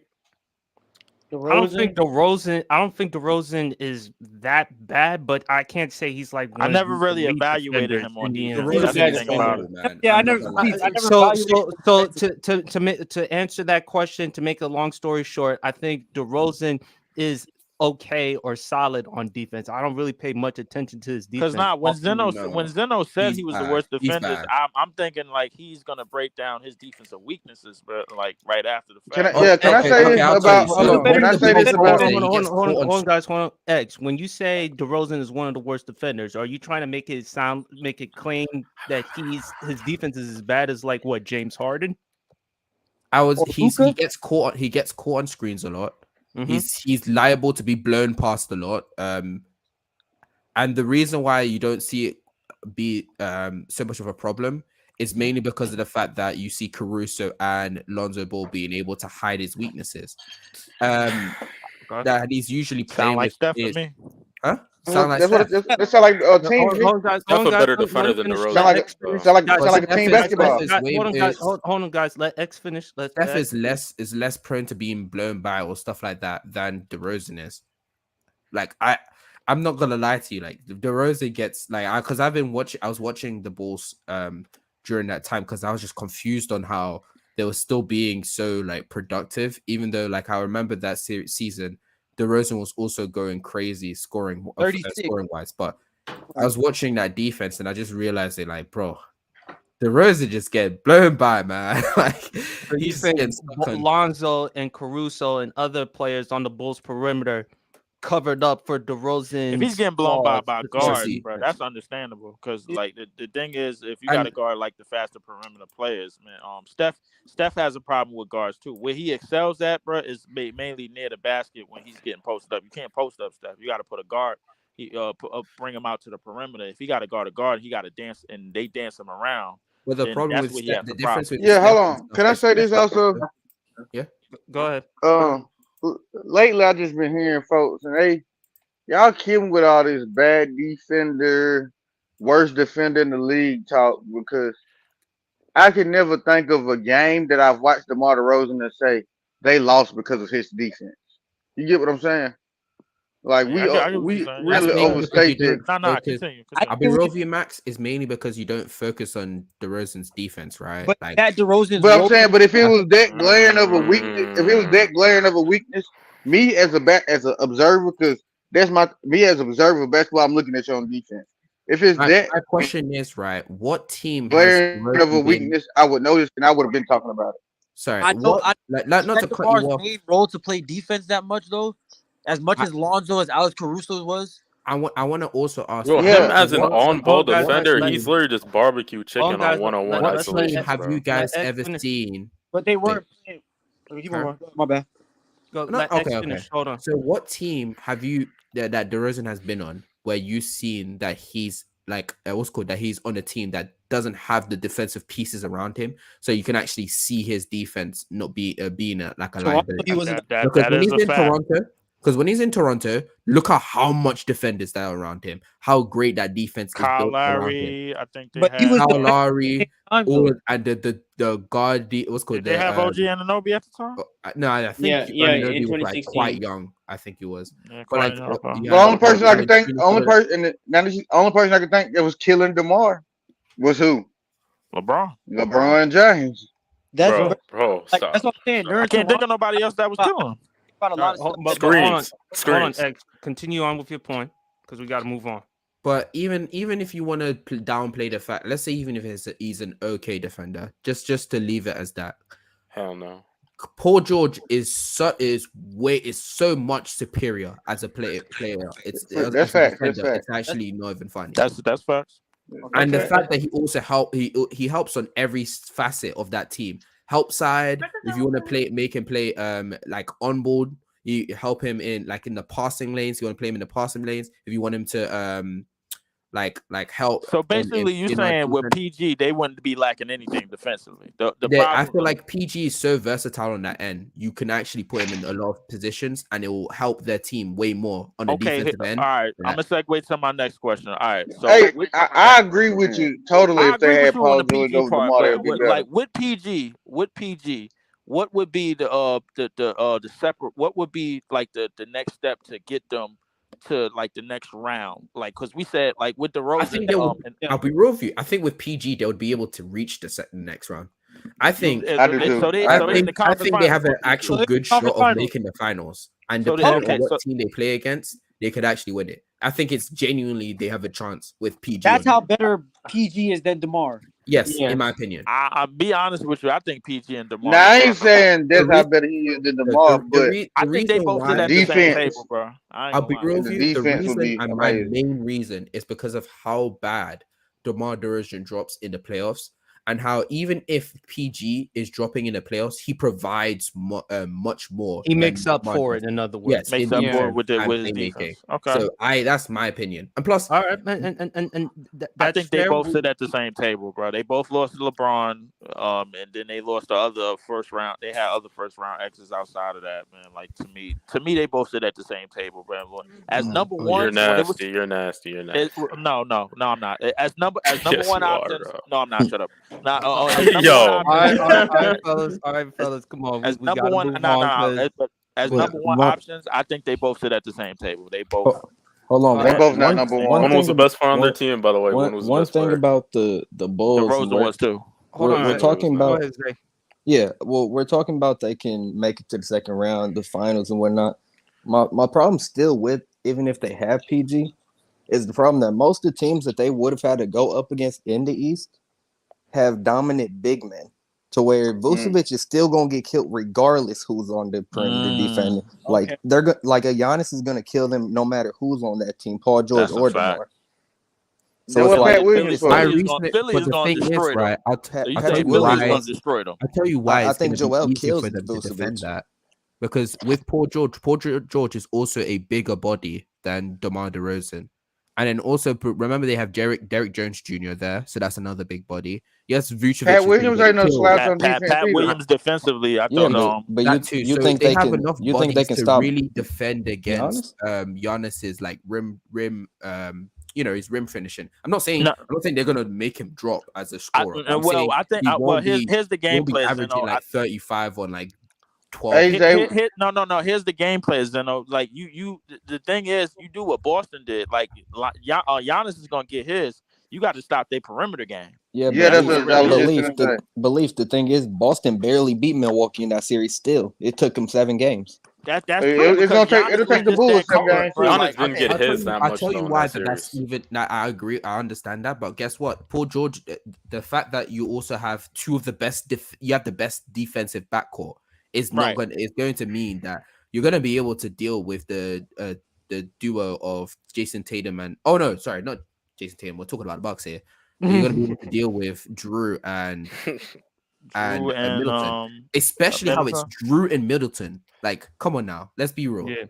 I mean, Middleton. Okay, so let's get one thing straight about Middleton. Like outside of that finals run, Middleton has been exactly the first 3 letters of his name. Mid. So I mean, let's get that out of the way. I think the knee injuries. These injuries killed Chris Middleton. What he was going to become. It absolutely did. Absolutely right. I listen. I'm 100%. I believe he was figuring the game out a little bit more, learning the speed, learning his spots a little bit more, learning when to be aggressive, when to pick up Giannis, when to play off Giannis. You know what I mean? Like he was the perfect fit for Giannis. I think, but in the year that they won it all, I think a lot of the half court set, outside of Giannis pick and roll and Giannis being on the box or being in the pick and roll box with him and Drew Holiday, Middleton, like, had it not been for Middleton, they don't win that. Like, because to me, like, Milwaukee is offensively, I thought they was one of the dumbest teams to ever win. And if Middleton didn't get hurt in the conference semifinals against Boston, perhaps, who knows, we could have seen Milwaukee in the conference finals. We were saying that only for them to get walked down by Miami this year. But I mean, like, that kind of All right, fellas, let's move on to a subject. I was on the Chill podcast as well as with Leaf. I want to talk about a subject that Leaf talked about. Leaf, you said about Jason Tatum. You don't think Jason Tatum could be a top 5 player in the NBA? You don't see him as an MVP at some point? Why is that? No. That's not what I said. That's not what I said. Y'all could go to the video. Y'all can see it, man. I think it's probably like 1 hour and 9 minutes or something like that. But what did you say exactly? What I said was Jason Tatum will never be the best player in this league. Ever. Sky's blue. No. What he has said. Here's what Leaf has said for an absolute fact. He has said that that Tatum and Brown are 2 Scottie Pippins. I definitely said that. I said that repeatedly. I disagree. Of course, I definitely agree. I agree. Giving Brown well, too Leaf, much credit by well, calling him well, Scottie Leaf, Pippen. yeah. Can I get a definition of what you mean by the 2 Scottie Pippins? The definition is that when the stakes get higher, bro, they basically turn into number 2s. And in the case of they offense, the way that they initiate offense is not the way that is nowhere near the way Giannis, Luka, Joker, and those players initiate offense.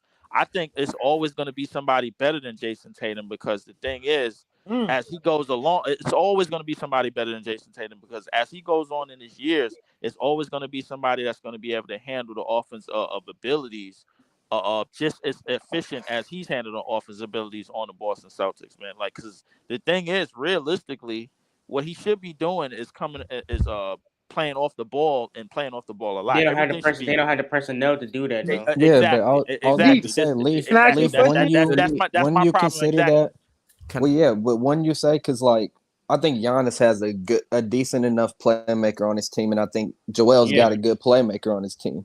The other players you name, like Luka and Jokic, are great playmakers themselves. Right.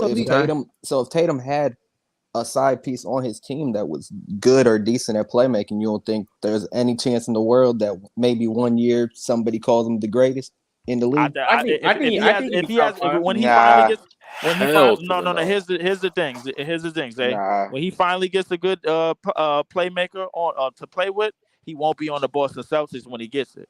Do you think? Oh yeah, but you think he really gets I've been said that's when he'll be Lakers. Listen, but Leaf, I've been said that I don't think Tatum stays on Boston longer than Jaylen Brown.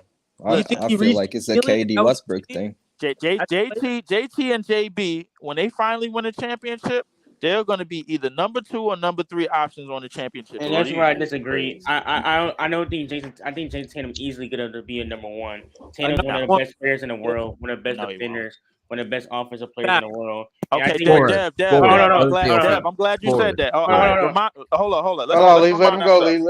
He's a top 10 offensive player.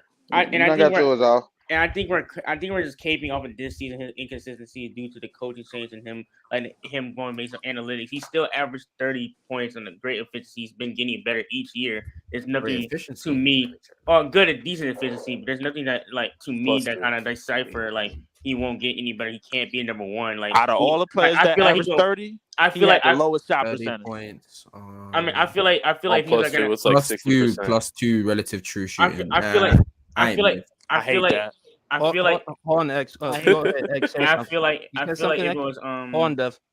X, you said something? He was just calling out Tatum stats.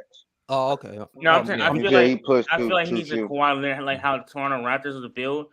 Put that around Tatum, because with a player like Tatum, he's someone like Paul George and Kawhi, where they need a playmaker. So I don't think he'll be the best player in the world, no. But I do think he can be top 5 easily because of his skill set, because he brings a lot of value to the defensive side of his offense. And like, yes, his offensive game isn't like to a level like Jokic, Lucas, and all this, but I don't think it's as bad as people are saying. Like he's a better offensive player, like scorer than I think he needs who to else? attempt more of the mid I range. think when it comes to Hey, finish that sentence, Dev. Question: do you think he reached his ceiling? No, Yes. I think he has. no. Yes. I don't think Yes. so. He's not even in his prime This yet. is- Wait, hold on, Leaf, hold on, you Leaf. You think he's reached the ceiling already? I At think he's 25? in terms of production, absolutely. No, I think he reached his ceiling, but it's not gonna flatline. We gonna get It's gonna- steady, we gonna- steady, We're gonna steady. we're gonna get some more years of I mean, I his ceiling disagree. that he reached. Oh wait, so when you mean my peak, you mean like this is gonna be his line for like This- Yeah, this is gonna he be his starts line. Yes. progressing?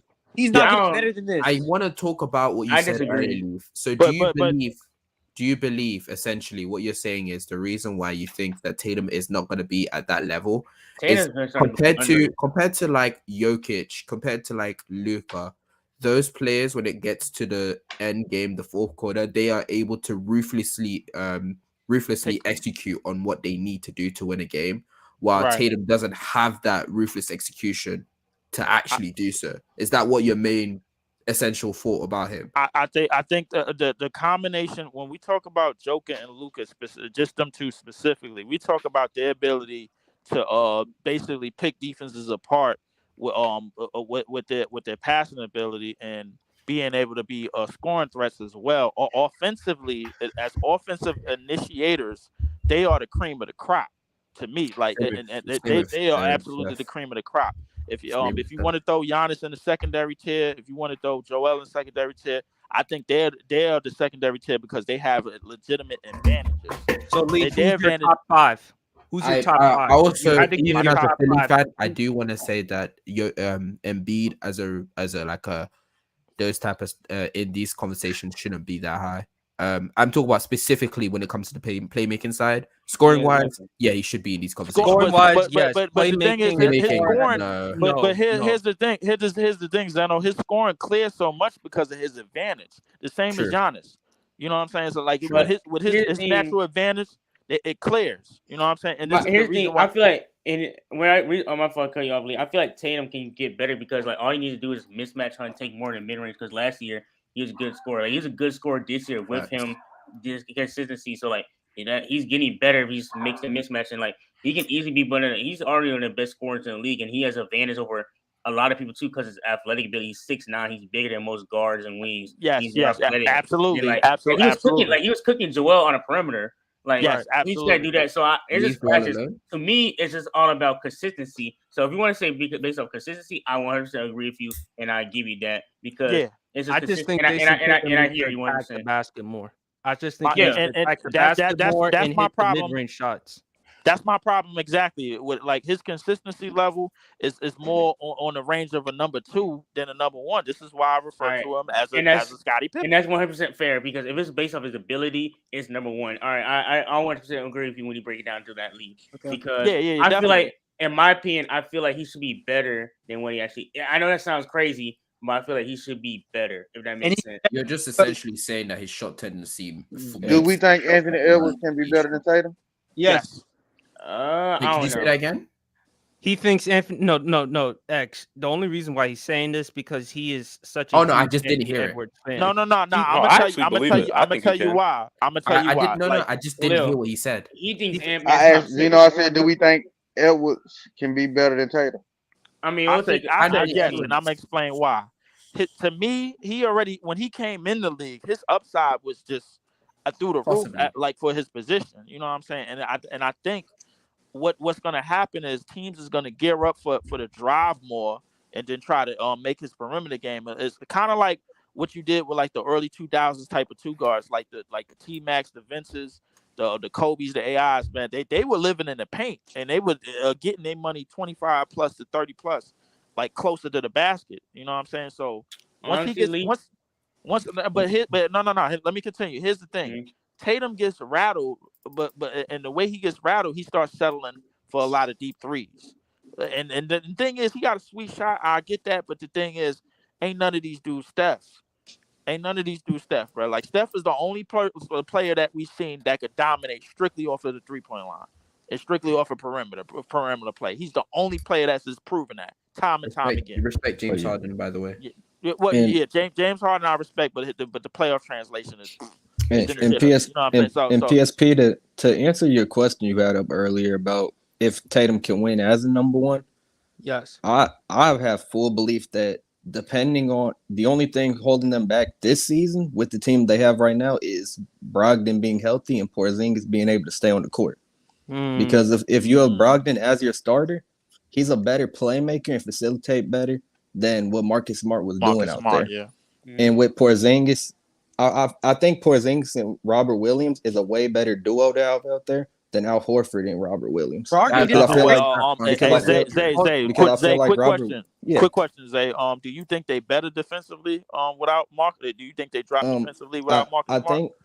I think I'd argue they're better because I think Robert Williams is a better roamer than he was as they were making him more of a paint defender with Al Horford. I think he's a better roamer than he is. So I think Porzingis Robert Williams and Porzingis are a better fit for each other than Porzingis and Horford because of their athleticism, their length, and rim protection?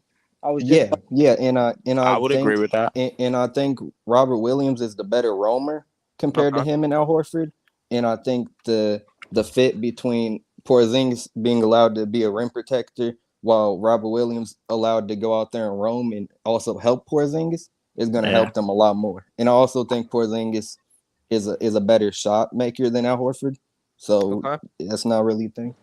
And to tag on with better than Al Horford right now. To tag on what Zay is saying, I think that's absolutely true. I think the common denominators for them this year is definitely going to be Porzingis and Brogdon helps. The problem with the Brogdon situation is Brogdon's injury is a lot worse than they thought. It's a lot worse than a lot of people think it is.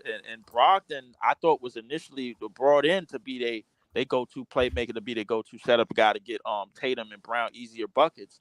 And it's one of the things I listen. I've been on tirades about where their futures collide. I think if they play with like go-to offensive initiators that could pass and that could score, they're 20, 30 points, it'll be much easier than what it is. And Brogdon was playing well in the playoffs before the injuries. And I also think with Porzingis being there, the fact that sometimes Tatum and Jaylen Brown have the tendency to deflate and their numbers all drop in the playoffs, I think Porzingis evens that out because I think Porzingis is a player that can give you 25 points a game in the playoffs. I don't see why he can't. I think people forget how. Oh, my fault. I think if Porzingis can give you 20 to 22 points, around 8 or 9 assists, and give you somewhat of what he was going back to Washington, I think this. You mean rebounds? Yeah, he can give you that quality type of production, but losing Marcus Smart, that's going to hurt them. And with Brogdon, though, that I mean, we shall. I think Derek White is going to have to be their perimeter. I think Derek White, as far as what he did in the postseason, you got to give credit where credit is due to Derek White. Absolutely. Well, PSP, I'd ask you because I felt this way basically all year almost. I've always felt like Derek White was the better defender this year than Marcus Smart. I thought Marcus Smart dropped defensively compared to Derek White. So I think as much as Marcus Smart will hurt losing, I think Derek White's their best defender out there for the guards. So I think it's not going to matter too much. Max, what you was about to say before the turn? I think people forgot how that Clipper series with Porzingis and Luka, how he was eating that mid range up like it wasn't nothing. He was the first time they went there. Yeah. First time. And you talking about the bubble, right? 2020. Nah, was that the bubble? Yeah. Was that the bubble? Yeah, it was. When they faced the Clippers, the first time in the I remember that it was the bubble because they faced the Clippers the first time in the bubble, and then the second time out the bubble on Reggie Jackson. And then the following year, it just didn't work out because Luka, as much as I love Luka, he is horrible off the ball compared to on the ball. Oh yeah, definitely. Well, Rick Carlisle. Rick Carlisle. Rick Carlisle wanted out, but he wanted out, so he decided to go elsewhere and go to Indiana, a team where he's all too familiar with. So we understand that point. Yeah, definitely. And one more thing I want to add about the Tatum thing, and I don't like. Listen, people gonna be mad at this, but I'm nitpicking on that finals, and here's the reason why. between the case between him and Devin Booker, I think Devin Booker is a lot more aggressive in terms of like, all right, yo, I know where I'm going, and I know where I'm going to get my money, and I know where I'm going to eat. You just reminded me of something. Right, carry on. Because in their first finals, Devin Booker like imploded. The problem was like Giannis and whatchamacallit defensively, they just stayed the course and they wasn't going. When Jason Tatum got in his finals against against Steph and them matchups where Steph was guarding him, it was not looking good. So my thing about Tatum is like his consistent. What bothers me is his. He was hurt, dude. Leaf, this what that series when Kendrick Perkins said the Steph Curry offense is his defense, and everybody lost his mind. I knew exactly what he meant that series. I knew exactly because Steph would go hit some threes, and then next thing you know, here come Tatum and Jaylen Brown trying to shoot threes. Exactly. Yeah. They would get the right matchup. They would get Steph on them and shoot a step back three, shoot a step back jumper and everything. Yeah. And that's when I was like, Perkins made some sense. They lived by the three. I wanted to bring up something earlier that you spoke about the and could be better than Tatum. That I wanted to bring up because I just Leaf just reminded me of what I wanted to bring up. The reason why I think Ant can be better is that Ant doesn't fall into the same problem that Tatum has offensively, which is that he sometimes wilts away when it comes to scoring. He just kind of phases into the background. If you see, sometimes he kind of just lets his team run offense and he just spaces the floor. Right. And I think Ant is way less prone to do that. Like you've seen it in every playoffs. He's willing to take those tough, hard shots in crunch time. He's always willing to do so. Right. The only problem and the thing that makes me say maybe though is Keep on. I wanted to say the only thing that I'm kind of worried about, even though I'm an Ant fan, is that he hasn't flashed the playmaking. That's the only thing. If he flashes, he has to improve as a passer and a playmaker. Exactly. Do you think Devin Booker has improved as has flashed the playmaker? He's improved. He's definitely improved. He's improved. I also think Devin Booker. People haven't paid enough attention, but Reggie Miller did in the series against the Clippers. I think Devin Booker got better as a defender, although y'all can look at it. He has. Absolutely. He has. See, and that's what I meant about people calling people one of the worst defenders in the league right there. Because we not seen when the money on the line, these guys will get down. But Booker has that's different though, Max. Because he became a good defender since I would say it was either last season or the season before. He got better. He actually got better. It was last he definitely got better. Yeah, it was just last season since he's gotten as a good defender. So that's. But I think they was about showing more effort. Basically, I think Devin Booker is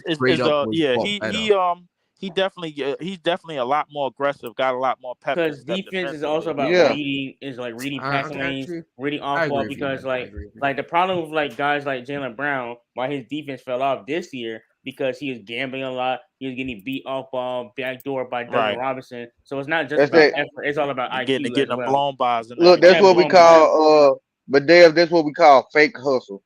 Always going for steals. Always in the passing lanes. Pretending like you're doing something.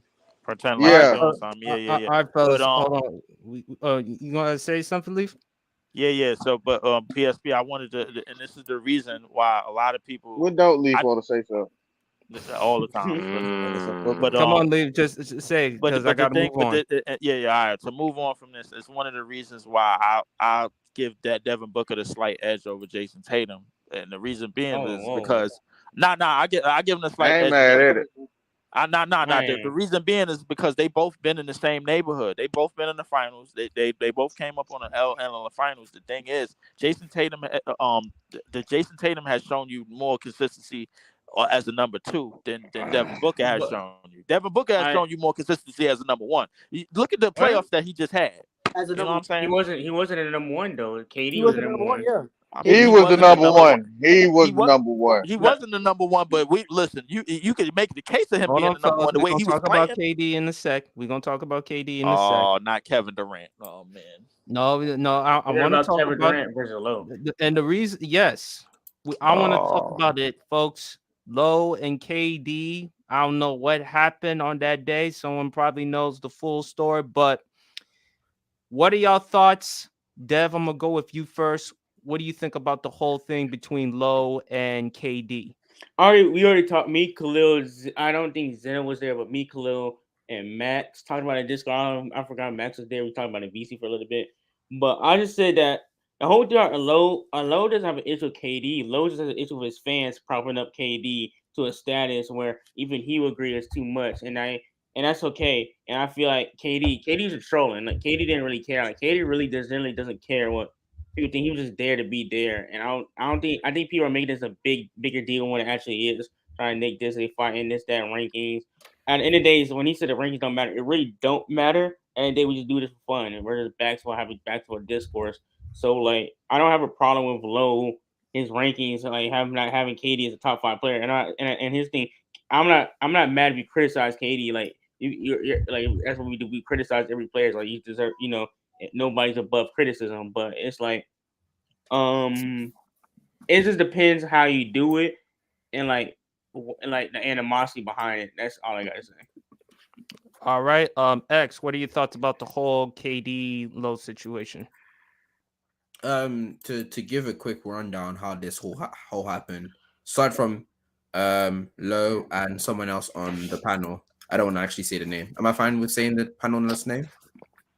J-Rob. Yeah, it's J-Rob. Okay. So J-Rob and Low was arguing about who's better, KD or AD.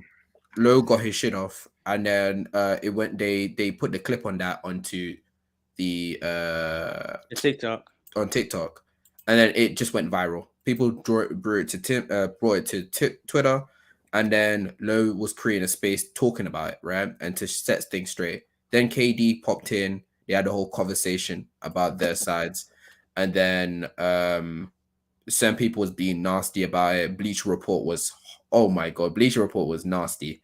And what Bleacher Report say? If you don't mind me asking? Bleacher Report essentially, out. KD said he thinks that everybody is like a lot of people's takes on their views on basketball is ass, and then it cuts to, it doesn't even cut, it just you see Low saying I agree, and then KD says something else, and Low was about to respond, but they cut that part off. So it just sounds like Low is just essentially dick riding KD, which is not what he's trying to do.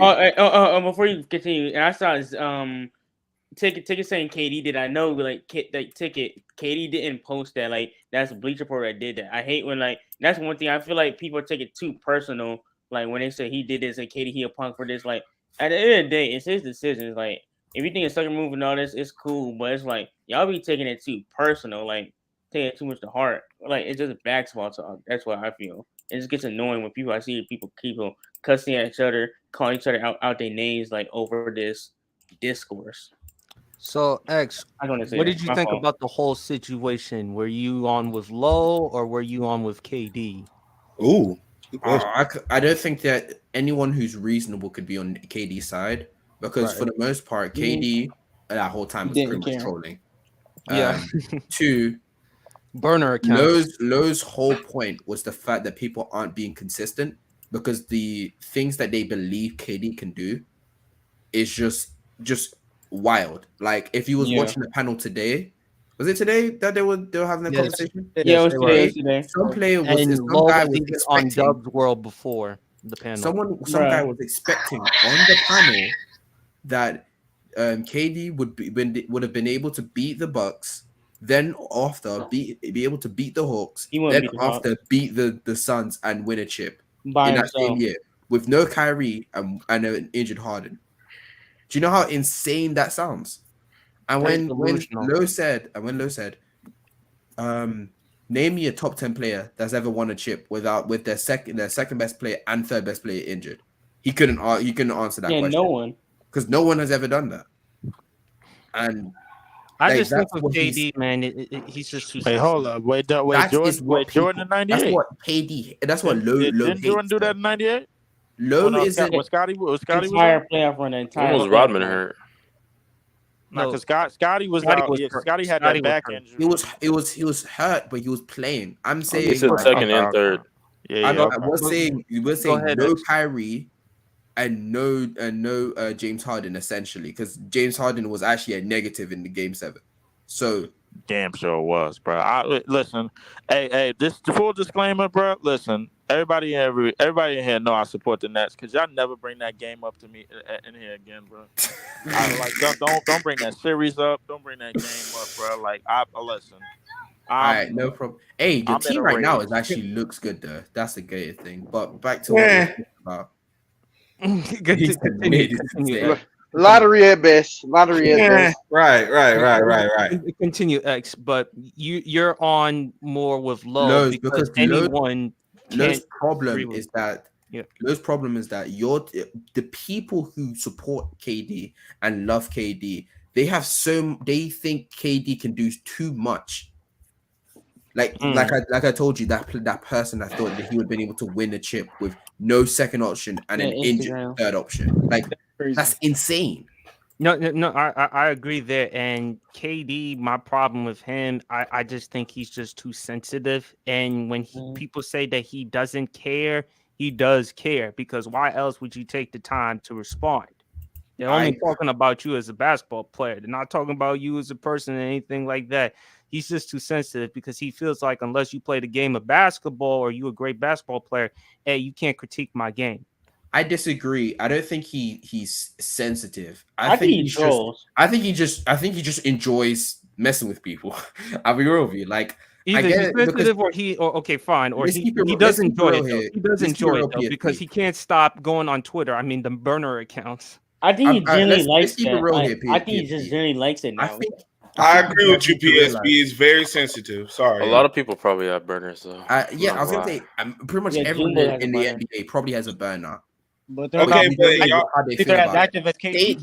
reason why you guys even know KD's like this is because that he accidentally said something on his main that was supposed to be said on the burner. That's literally the only reason why we know. Right. What did he say though? What was he talking about? Huh? What was he talking about? When people use burner accounts, they go and do crazy things, or they say some stuff that they usually wouldn't say online. But I'm saying KD is commenting, defending himself. KD is commenting on stuff that's about him and what he had to deal with in his situation. So when I say KD's sensitive, I think he's sensitive in that fact. We all have burners, I understand that.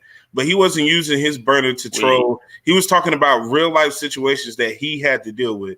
And only someone who's sensitive is going to be worrying about that. No, let's keep it a buck. But then again, I feel like, I think you guys is whatever. Because then again, we are at the end of the day are human beings. He is a human being. He's not a robot. So it's like, some people take it differently because think about it. It's a lot of pressure. Imagine every single day you just hear this stuff. You hear stuff on the media. You get tired of it, and it's just like, some people just. That's why more props to players like Kawhi. And I want to know what's wrong with the word sensitive. No, there's nothing wrong with it. They don't give a shit about how people feel. I feel like people are sensitive. What's wrong with calling someone sensitive or emotional? It's okay to be sensitive and emotional. Everybody has those problems, like y'all said. They're not robots. I agree. As emotional as you guys think. That's why. But to X's point, KD, whether anyone wants to agree or disagree, he does. The fact that he uses his main. He does love going on social media. He's on Twitter every day, bro. And I'm saying to you, is that Khalil with Chilltown's fear? Oh my God. That's June. No, Khalil has the low picture, but we're gonna talk about the fact that he's the fact that he's actually on his main account talking about all of these things, or he could still just be trying to defend himself on his burners. It tells you a lot that he's actually willing to engage with other people about their views and stuff. I think it's way more. I feel like that's the only case better that he's actually like that than he's on a burner, because people can actually have a question, like an argument with him, to see his viewpoint and stuff like that. I think that's way better than him being on a burner account. I feel like the only reason he's not on a burner is because he got caught. I feel like that's the only reason he goes so direct at everyone. He still got a burner. I don't care what. He literally said he still has a burner. He talks to everyone on his main account. I feel like he does that now because he got caught on the burner. He was like, you know what? I'm gonna just say how I feel. Everybody's gonna hear me. And he does it to pretty much everybody, the fans, the enemies. And you don't see any other NBA player like that who's willing to take time out of their day, almost every day, every other day, to respond to someone on Twitter. You know something, bro. Negative. as more and more y'all talk about this, bro, the more and more like I'm just trying to think of like everything that he's done over the years, man. Like just in terms of like, okay, all right, yo, I didn't win here. Okay, let me go here. I went here. Let me go here. This, that, the third. As far as the like excuses or whatever the case may be, I honestly believe that. Listen, Kevin Durant. Listen, I'm a refrain from saying what I like. Yeah, I'm a refrain from calling him this, man. Like, No, you remember family friendly yeah, environment. yeah. Listen. Because I don't. The one thing I don't value is sucker shit. And listen, the move to the Warriors, just like LeBron doing what he'd been doing for the past 10 years.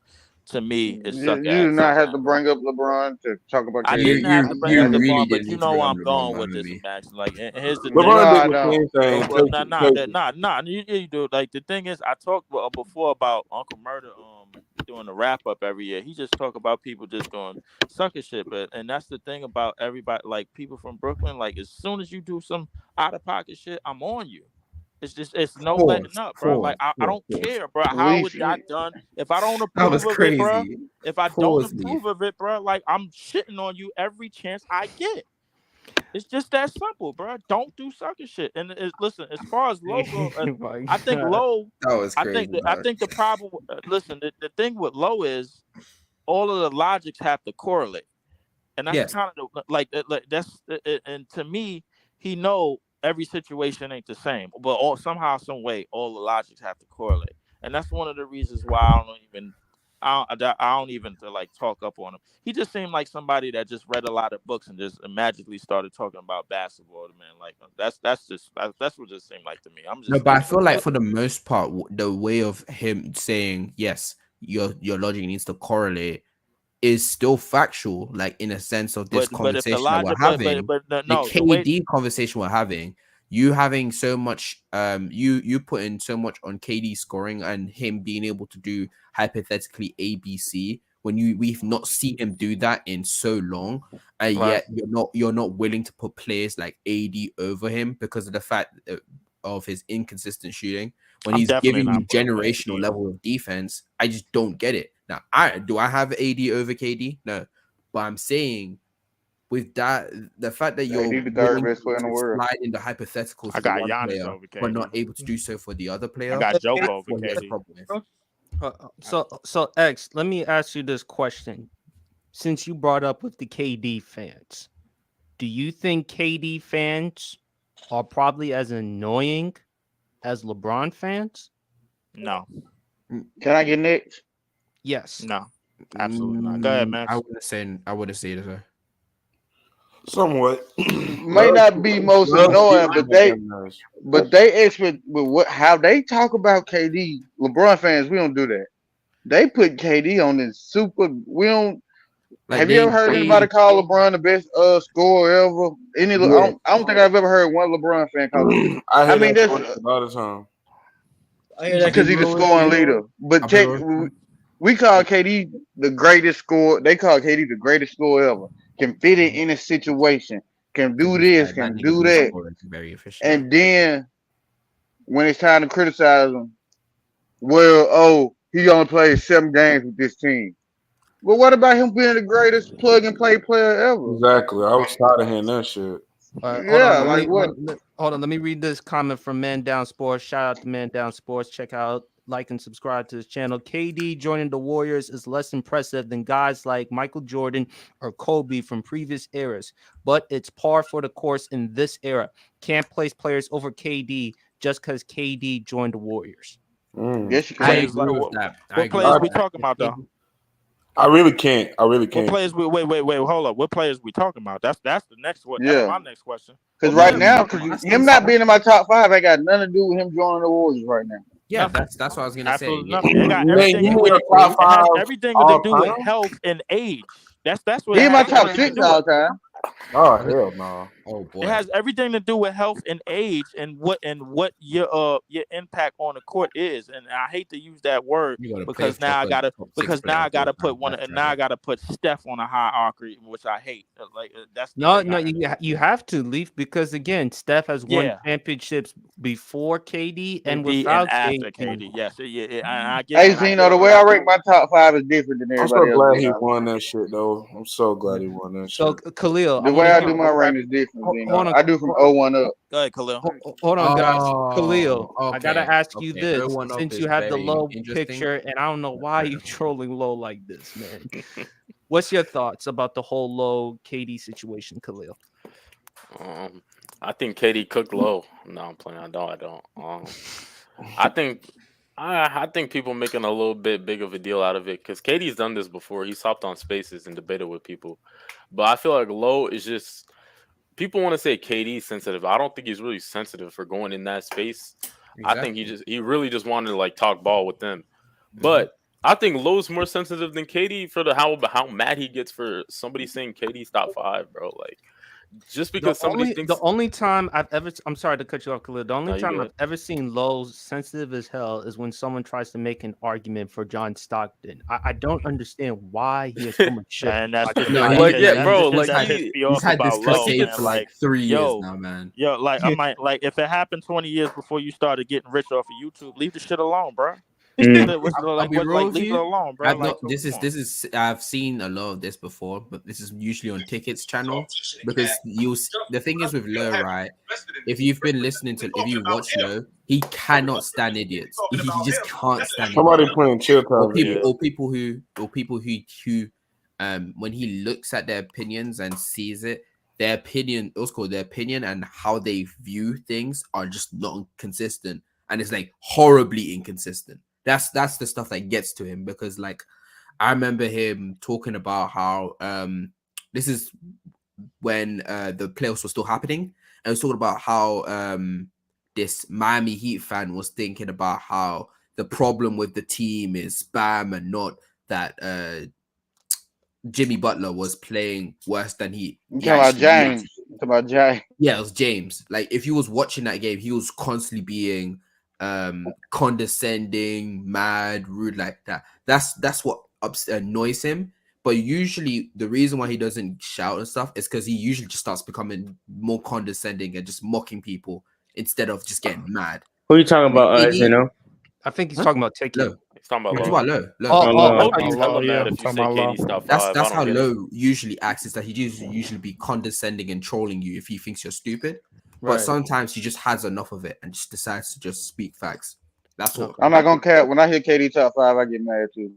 But I definitely do as well. But then again, but that's the thing. Like, why get mad? Like, if someone's KD top 5, like, I don't get mad, bro. Because if I can have LeBron at my top 5, KD fan can have him at their top 5. Fellas. That's how I feel. Hold on, fellas. And again, Mad Max, you're probably gonna be mad because Man Down continued. KD left the Warriors and hasn't been able to create a stable environment or a team with chemistry and continuity, and that's why the success hasn't been there. But he's still the best player in the league. Oh my, bro! By what standard? By what standard? KD has never been the best player in the league. Not once. He's been the best player in the league. I don't think he's saying. I think that comment is like kind of being like. Not condescending. What's it called? He's being sarcastic. Yeah, I think he's being sarcastic. I think he's being has to be sarcastic or trolling. Why do I feel like the only people that say that is the people that value him, value Kevin Durant over LeBron?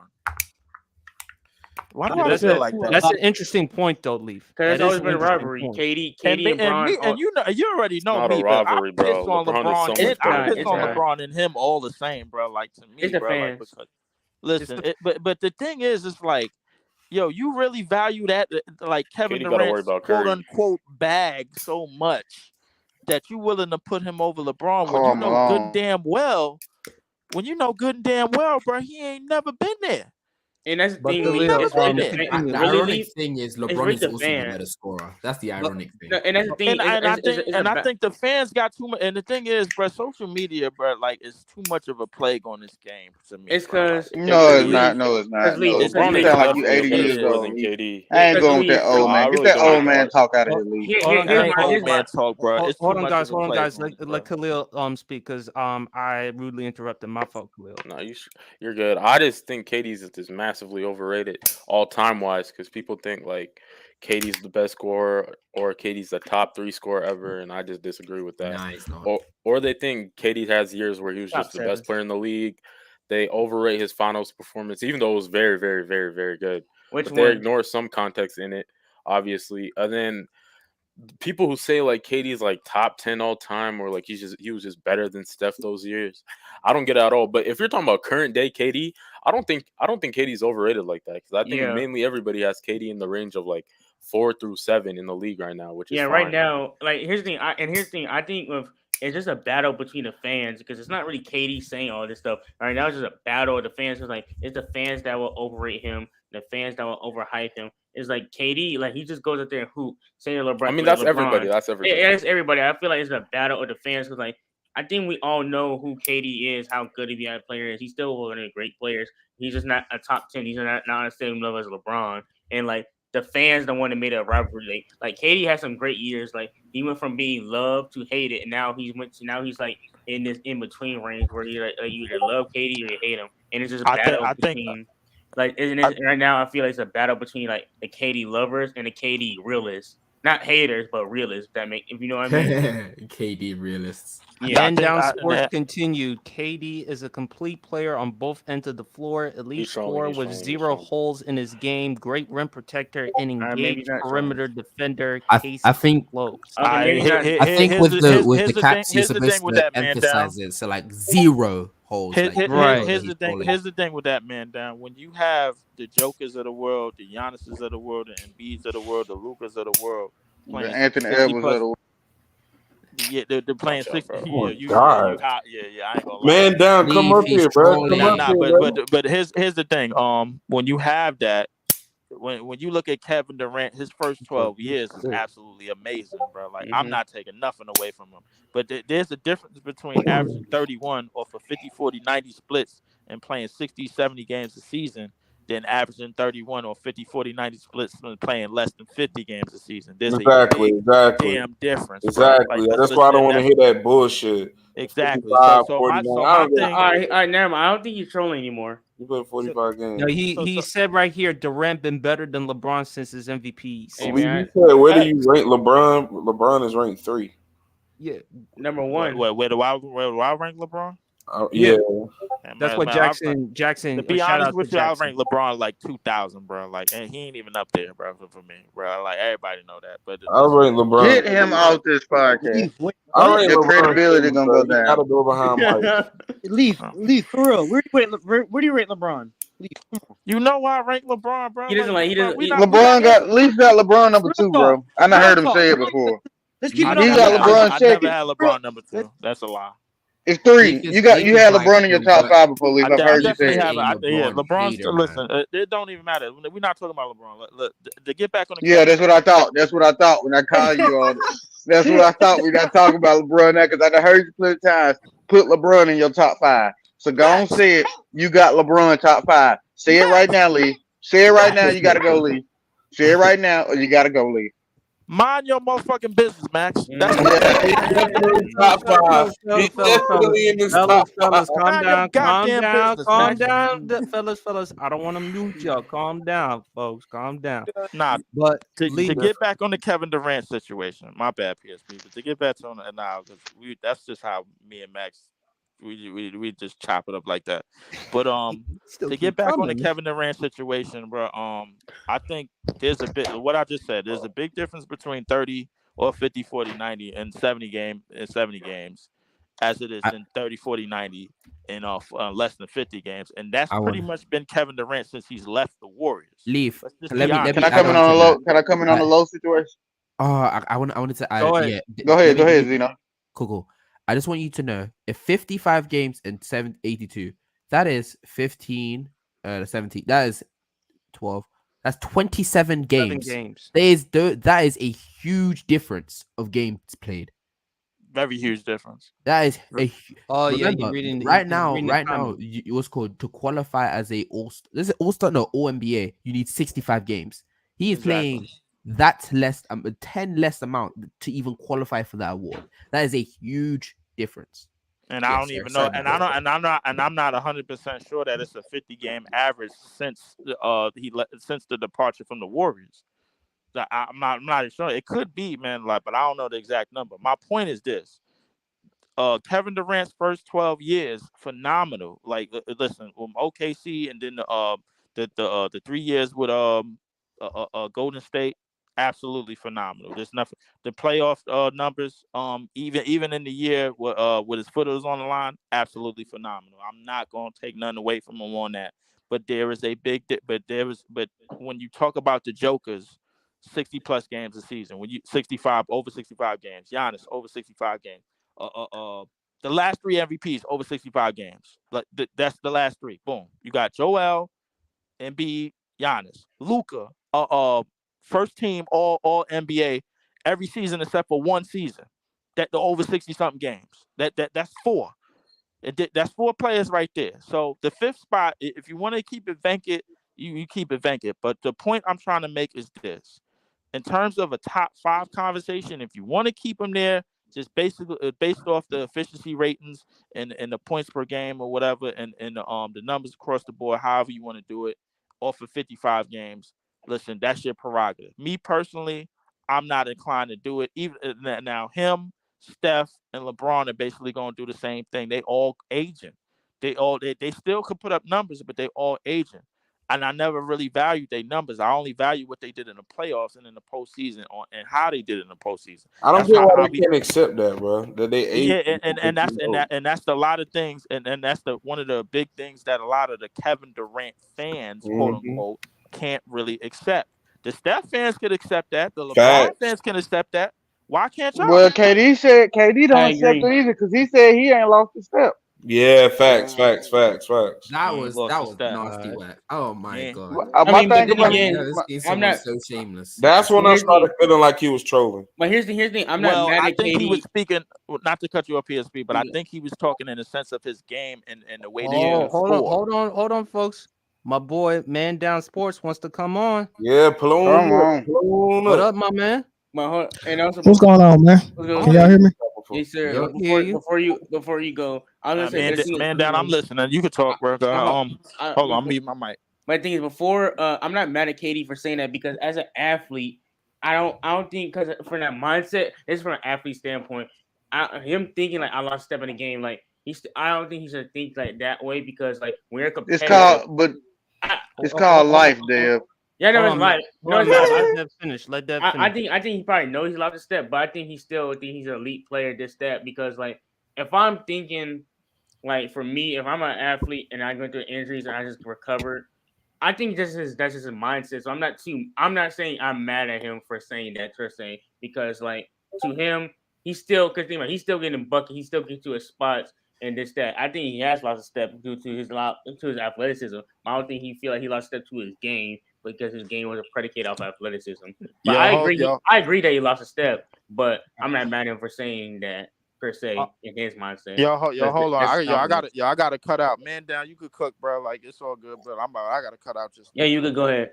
All right. Go ahead. I mean, ain't nothing to cook on. I was just listening to some of the guys. I don't know who it was, but was saying that because he hasn't played more than 55 games, that means somebody is better than him. That was I would said that. Yeah. So what I would say to that is stating that as a fact that he's played 55 games and Luka is playing 65 games.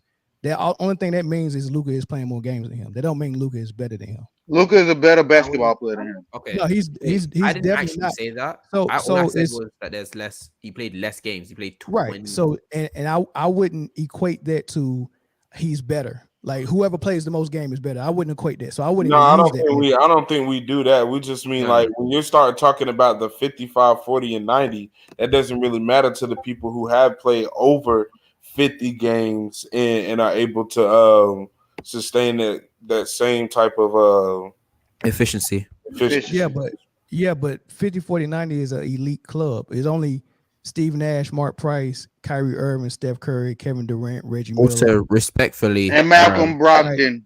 respectfully, It's not a lot of people that's doing it, and Kevin Durant let me has done finish, it let when me finish.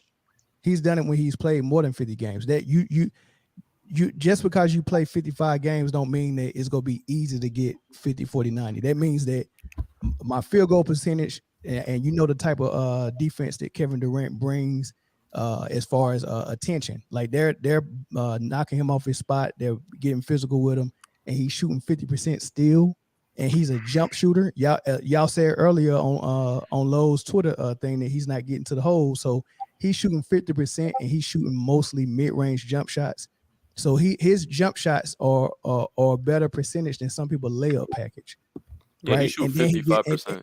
And then when he gets to the line, it's 90%. And then when he gets behind the arc, it's 40%. I don't care if you play 65, 45, 55 games or all 82. That's an achievement. No. See, and I just don't think that's true because no one is denying Kevin Durant's shooting ability. We all know he can shoot, but I'm pretty sure we'll all find it more impressive if it wasn't done than 55 games instead of the other usual. But he's showing you he can do it on more than 55 games though. When you look at the people that play the 54 that are in the 50-40-90 club, they're mostly around the average of 74 games. So I mean, if you don't think 20 games make a difference, I just don't find it as impressive as everyone else. But he's done it. It's getting a lot of games in. Now, if he played 25 games, it wouldn't be impressive. Let me ask you this: if you take all of them individually, you take all of them individually, right? A player that shoots 90% from the free throw line, is it impressive if he shoot 90% from the free throw line only playing 55 games to you? Is that impressive? Nah, because I feel like when it comes to free throws, it's like you either have it or you don't. You're going to be a good free throw shooter. You can't have inconsistency out of the court when you're shooting mid-range shots, three-quarter shots. So, I mean, it can be the same way too, I guess, when you're shooting free throws, but it's not really common that people just drop in free throw percentage. I haven't seen it like that. So when it comes to free throws, I mean, I don't know. I don't really look at those, or I'm not really too much impressed by the what I'm saying, if a person shoot over 90% from the free throw line, who Discord is that? You can draw the conclusion that he's a good free throw shooter, right? That might be mine, y'all. I want to bring back to the 50-40-90 club. Okay, so for me, well, hold on. I'm trying to get an answer out of it. If a person shoots 90% from the free throw line, it's safe to say that he's an elite free throw shooter, right? Of course. Yeah, for sure. Yeah. Okay. All right. So would you change your opinion if that player shot 90% but only played 55 games a year? Would you change your opinion and say he's not an elite free throw shooter because he shot? No. It depends how much you get to the line also. Hold on. Wait. Let me go. So if a person shoots 40% from the 3-point line, it's safe to say that he's an elite 3-point shooter, correct? You could say that, but no. Yes, no. I'm going somewhere. Yes or no? Yes. Okay. If he only played 55 games that year, would you change your opinion? Yes. So a elite free throw shooter, elite 3-point shooter, as soon as you find out he only played 55 games, you'll change your opinion and say he's not elite because if he would have played 65, he didn't say he wasn't elite though. No. First of all, all right. So my point is what Kevin Durant is displaying when he's doing a 50-40-90, and in the case last year, but that's all he displaying. It was 55. It's displaying that he's an elite shooter from the field, the free throw line, and the 3-point line. So we put Malcolm Brogdon in our top. Not a lot of people can say that. Yeah, see, if you run that consistency with every player who's probably been in that club, I mean, it probably wouldn't run like that. Because they probably it's only 8 players. Because people have drops. Yeah, but I think it's some people who made it twice, if I'm not mistaken, right? Yeah, Steve Nash and Mark Price. And Steph Curry they both are elite shooters at every range. Yeah, I don't think anyone's questioning that KD can't shoot at an elite clip at all. Okay, so now that we got that out the way. Okay. He's an elite shot blocker at the rim. And No, he's not.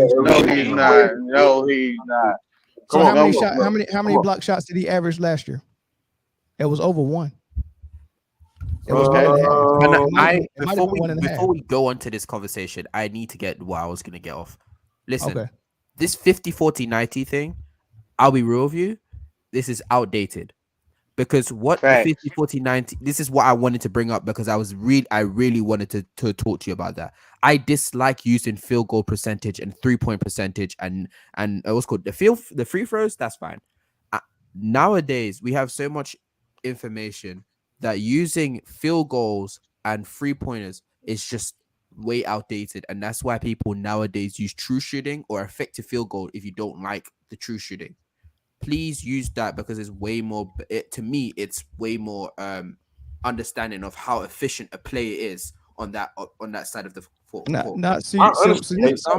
I got a bigger problem with the word efficiency, because people think efficiency is just a percentage that which you shoot, but the definition of efficiency means being able to get to your spots is efficient.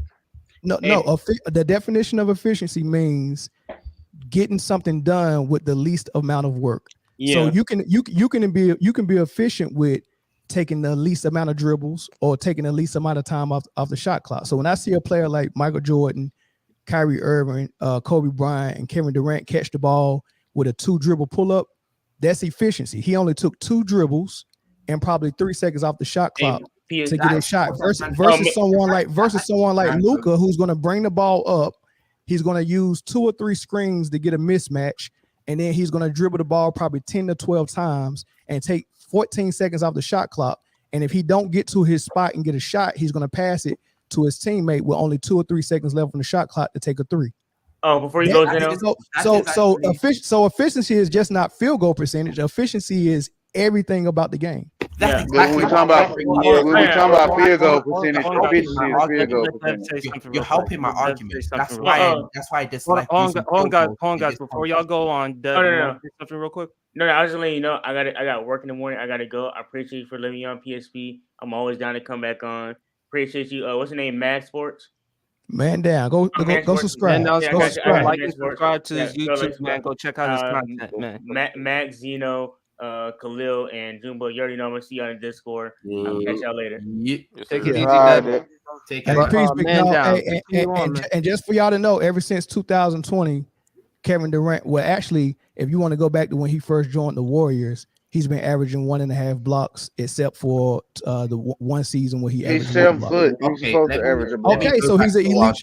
He's an elite shot blocker at the rim, and he's a good perimeter defender. Can I get off what I was trying to say? Go ahead. What you said earlier about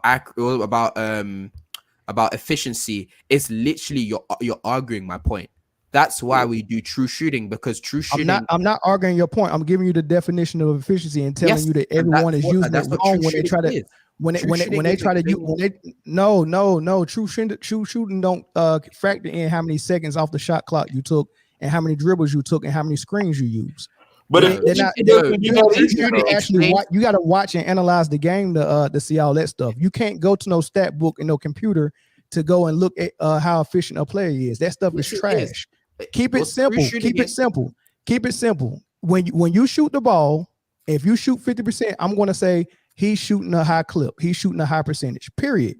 There's no need to go to all this true shooting stuff for what? I don't even use. People know me. I don't use no stats to make my arguments. I just go off what I see, and I see 4-5 players better than KD. You can say that, but it's two sides of the ball. And if you ever name someone like Luka better than KD that's playing one side, that's a 50% player. It's 50% of the ball. He's not even. Hold on. It's 50% of the of basketball that Luka is not even participating in. And then the part about and this what a discourse becomes. Hold on. The other part about basketball is about showing up ready, in shape, engaged, and stand ready. Luka don't participate in that part either. So he's showing up fat. He's showing up. True shooting is he's not playing. He's not playing any defense. How efficient you are. That's 50% of the game that he's not even participating in. He's a 50% player. He can't be better than a complete player on both ends of the floor. It's impossible. And that's what a discourse comes in at. KD is not a complete player. Yeah, he is. Not one bit. KD is an all-around player. What is he better? What's the hole? Where's the hole? He got no holes in his game. He's got minimal holes in his game. Oh my God! Okay. Minimal. Okay, I can name 6 holes in Lucas. Hold on, guys. X, you wanted to make your argument about true shooting? Thank you. So Ain't no argument with that. True shooting Nobody is how plays that efficient garbage you stat. are to get those points. So, for example, as KD was scored 30, I think it was 30 points this season. True shooting explains to you how accurate and how efficient you are to getting those points. How much efficient you are compared to the league as well, because the league is 58.7% true shooting, and KD was just way more efficient than that. That means he's efficient at scoring, which is why people believe that he's one of the greatest scorers of all time. And he's always been one of the greatest regular season scorers. He's like constantly being like +7 or +8 relative true shooting compared to the league.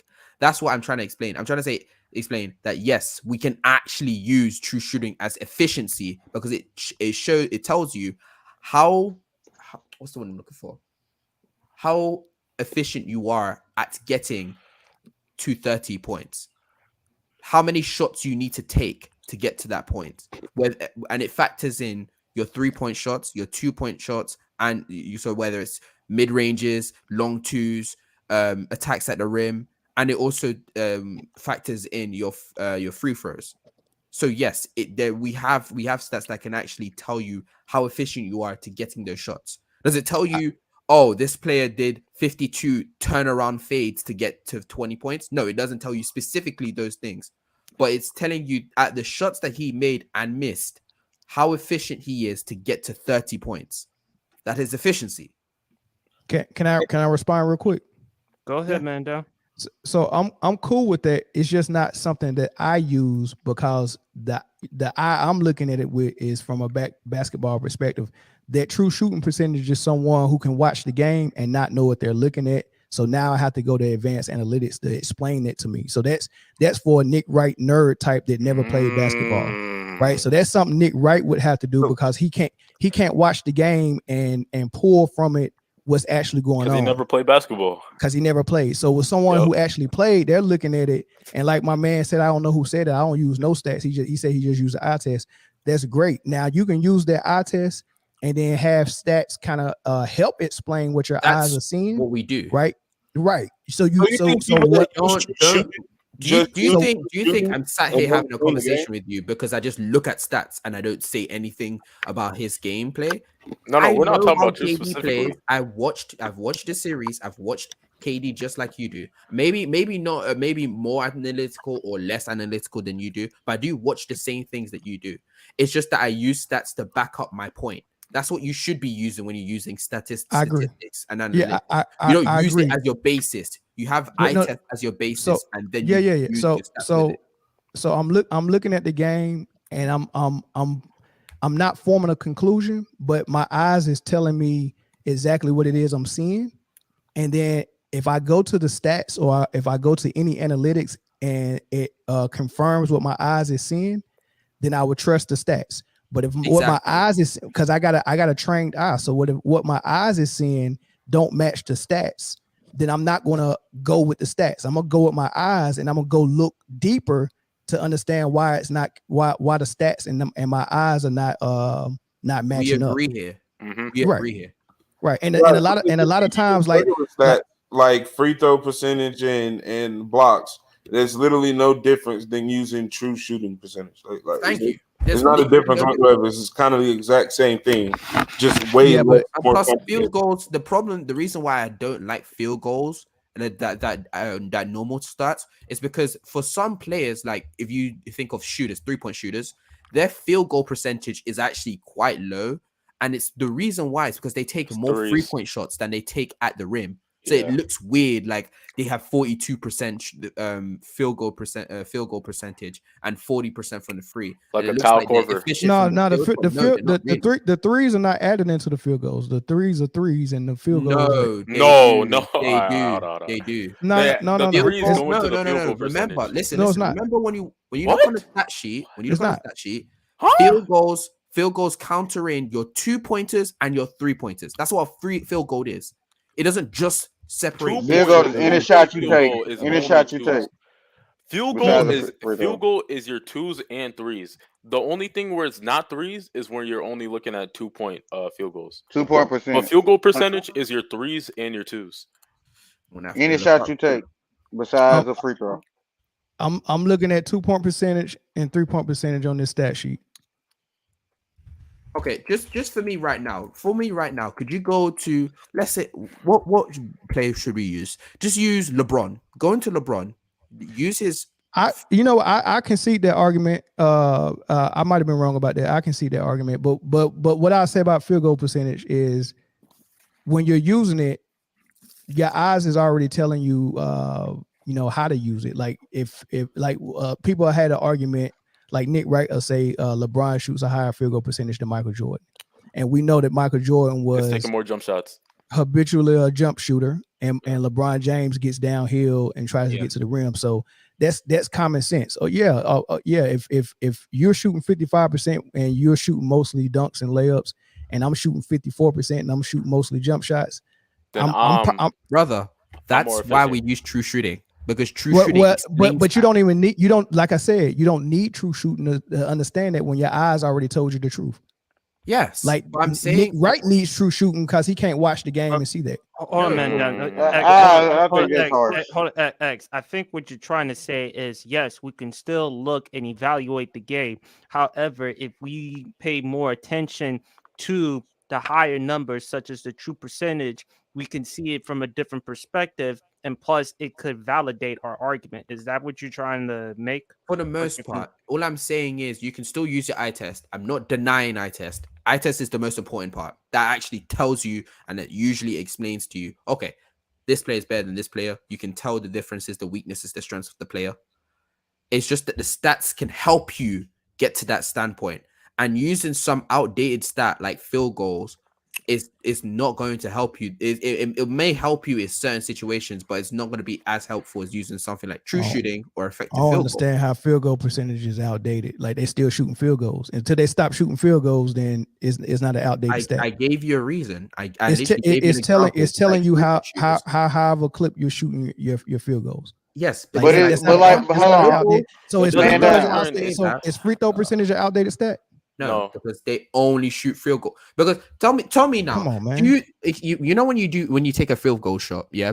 Does free throws come into contact with field goal percentage? Tell me, bro. It's not an outdated stat, man. That is asinine to even say, man. I can't even debate that. It's not an outdated stat. It's the most important. I agree with you. I think true shooting is way better because it actually and you can think that, but some people don't need that. Like I don't need to go that deep. If I see you take my wallet, I don't need to look for fingerprints. I saw you take it. Yeah. So I don't need to go that deep to understand that somebody can actually score. Damn. Fair enough. We get Nick right, bro. We don't need true shooting percentage, bro. X, do you have one last thing to say before we move on to a subject? No. You can carry on with your conversation. It's all cool. All right. No, neither one of y'all was wrong. It's just two different viewpoints of the game. That's why we talk like this. That's why we do this type of stuff. It's just two different viewpoints of the game. Two of us think KD's the best player in the world in here, right? I think that's Khalil, stop trolling, Khalil. Yeah, KD's still the best player that I've seen that's actively playing right now. He's definitely the best super. He's more complete. The best super. All right, so man down. Let me ask you this question. Give me your top 5 players currently. That's playing right now? Yes. Mm-hmm. I value both ends of the floor. So if you're not playing both ends of the floor, you probably Jokic got to get away from that list. Well, I mean, but I'm not saying that if your defense is not up to par that you still can't make the list. It's just that the guys that are doing both ends are going to be above you high. for sure. Right. So I think I still think Embiid's better than Jokic for sure. You say KD's 1. Okay. I think KD's 1. I think Steph is 2. Right. When Kawhi was not injured, I would have had him at 3, but I don't have Kawhi that high no more. I think his injuries just took him out of his prime. And this is what Lowe was talking about. It took him out of his prime. But you can't not say missing that playoff games. Kawhi is. Yeah, you can't say it. KD's prime is done. Like KD is still declining a little bit, but he's still in his prime and it's not over. Kawhi's prime is probably done. right? Okay. So KD 1, Steph 2, and with 3, What, Jason Tatum? No, I don't have it that high. I would probably would go Embiid, then Jokic 4, and possibly maybe Giannis 5. Okay. But as great as he is as a defender, Giannis is such an incomplete offensive player. Like, he's a perimeter player, and like even if he was a post player, he would have holes in his game. He got one jump hook, maybe a drop And step, even that is about it. inefficient. Right, and then like they're backing 6 to 8 feet off of him when he got the ball on the perimeter, like And he's he still Rondo. can't do anything. Right, like how can you be the best player on earth and we're backing off of you 6 feet and saying, please take the 3-pointer? Okay. And then if we put you on the free throw line, we know that's booty. Like, they can't you can't be the best player with that many holes in your game. I wish somebody would back 6 feet off of Kevin Durant or Steph Curry. Okay, X, I'm gonna let you have the floor first because I know you want something to say about Man Down's top 5. Go ahead. Oh, I didn't even know that I was gonna be okay.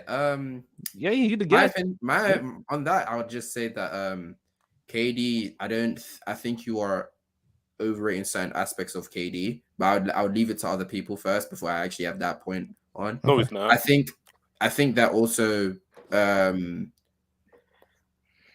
so you said Kawhi, KD, Steph.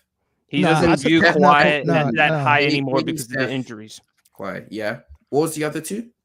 He was has KD, KD Steph. 1, Steph 2, Jokic, 3, he Embiid, had Giannis. Embiid, Jokic 4, Giannis 5. So you said was the criteria that you Offense liked and two-way defense, as players? he said.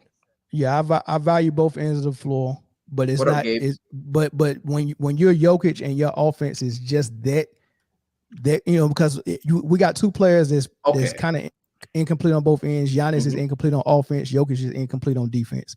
But what they bring to the table is so great. It puts them in the top 5. But they do have deficiencies and holes in their game a lot, and I'm putting the more complete player up top. So you essentially saying that because you can be fine with a player being at the top 5 as long as they're once the side that they're on, what they bring to the table on that side. So let's say for Jokic offense, it's just that great that you cannot deny them being a top 5 player. Correct. Okay. I heavily disagree with your list, to be honest with you. Actually, other than the worst list I heard of you. I don't see any problems with this list. Khalil, stop. I'm being honest with you. Khalil just trolling, so just ignore him. We all know he's trolling because he has that low picture on his profile. Man, come on. How am I trolling? I personally, my list would probably be Jokic and Steph 1 and 2. Recency quite bias. interchangeable. Recency bias. It's not really recency bias, but the 2 recent champions. Was Jokic your number 1 last year? Was Jokic your number 1 last year when Draymond had him averaging 7 turnovers a game last year? Jokic was the top 4 player for me last year.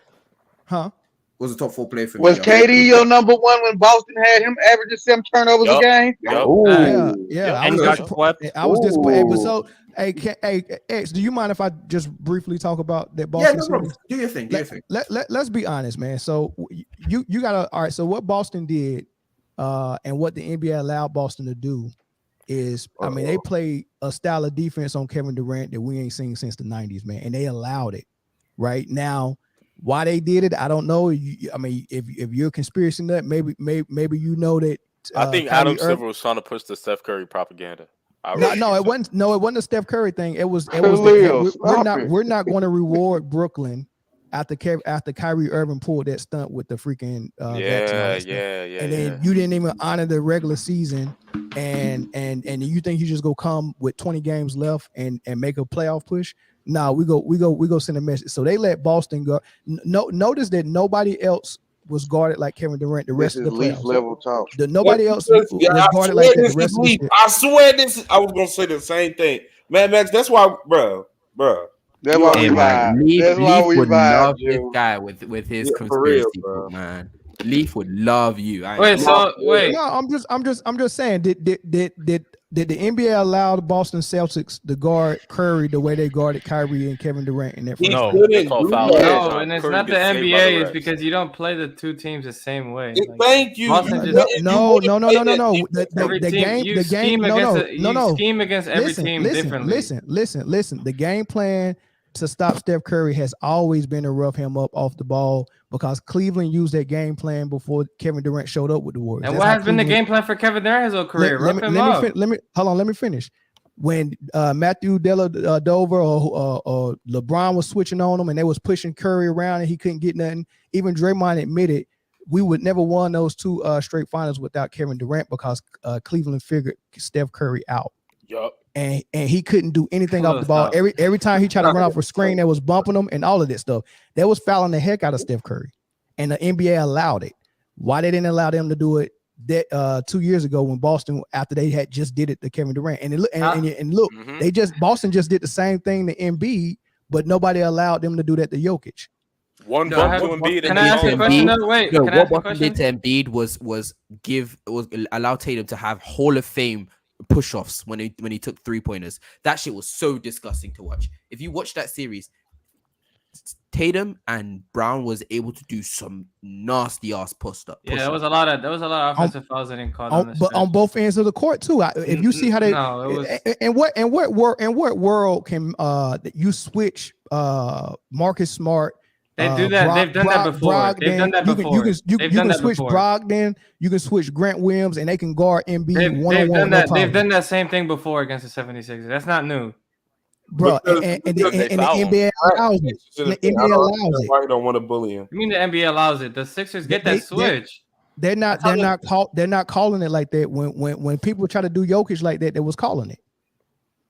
They make you guard Jokic. They make you guard Jokic fair and square, but they let you beat Embiid. Okay, but you didn't answer my question. How have people schemed against Kevin Durant his whole career? You can't. Why do you think you can't? Stop. He been doing that since he been in here. Fouls. What? Either you go allow the fouls or you're not. Hey, remember when PJ? Basically, hold on. So basically, you saying KD? No. So basically, you saying KD only translate to this era. No, what I'm saying is no. That's basically because they was gonna foul the shit out of them, and then it was not gonna be called. That's facts, right? In the 90s, 80s, 70s, 60s, 40s, 20s. They fouled MJ and MJ. No, Michael Jordan got star call. Yeah, Jordan Stars got star calls. Michael Jordan got star calls in '90. I got here late. What's your list? He has KD 1. He has Steph Curry 2. He has Joel Embiid 3.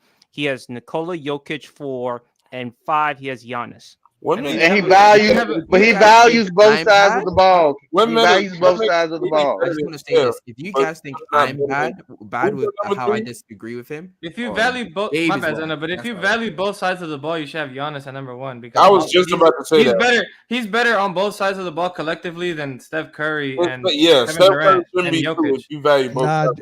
But Giannis is a whole. Giannis got too many holes in his game offensively. Yeah. How about all the holes everybody else has defensively on your list? Your list is all over the place. Name the person who got the holes defensively other than Jokic. Steph Curry, Kevin Durant, Jokic. The Steph Curry not being able to play defense is a myth. He's just small. A myth? Yes.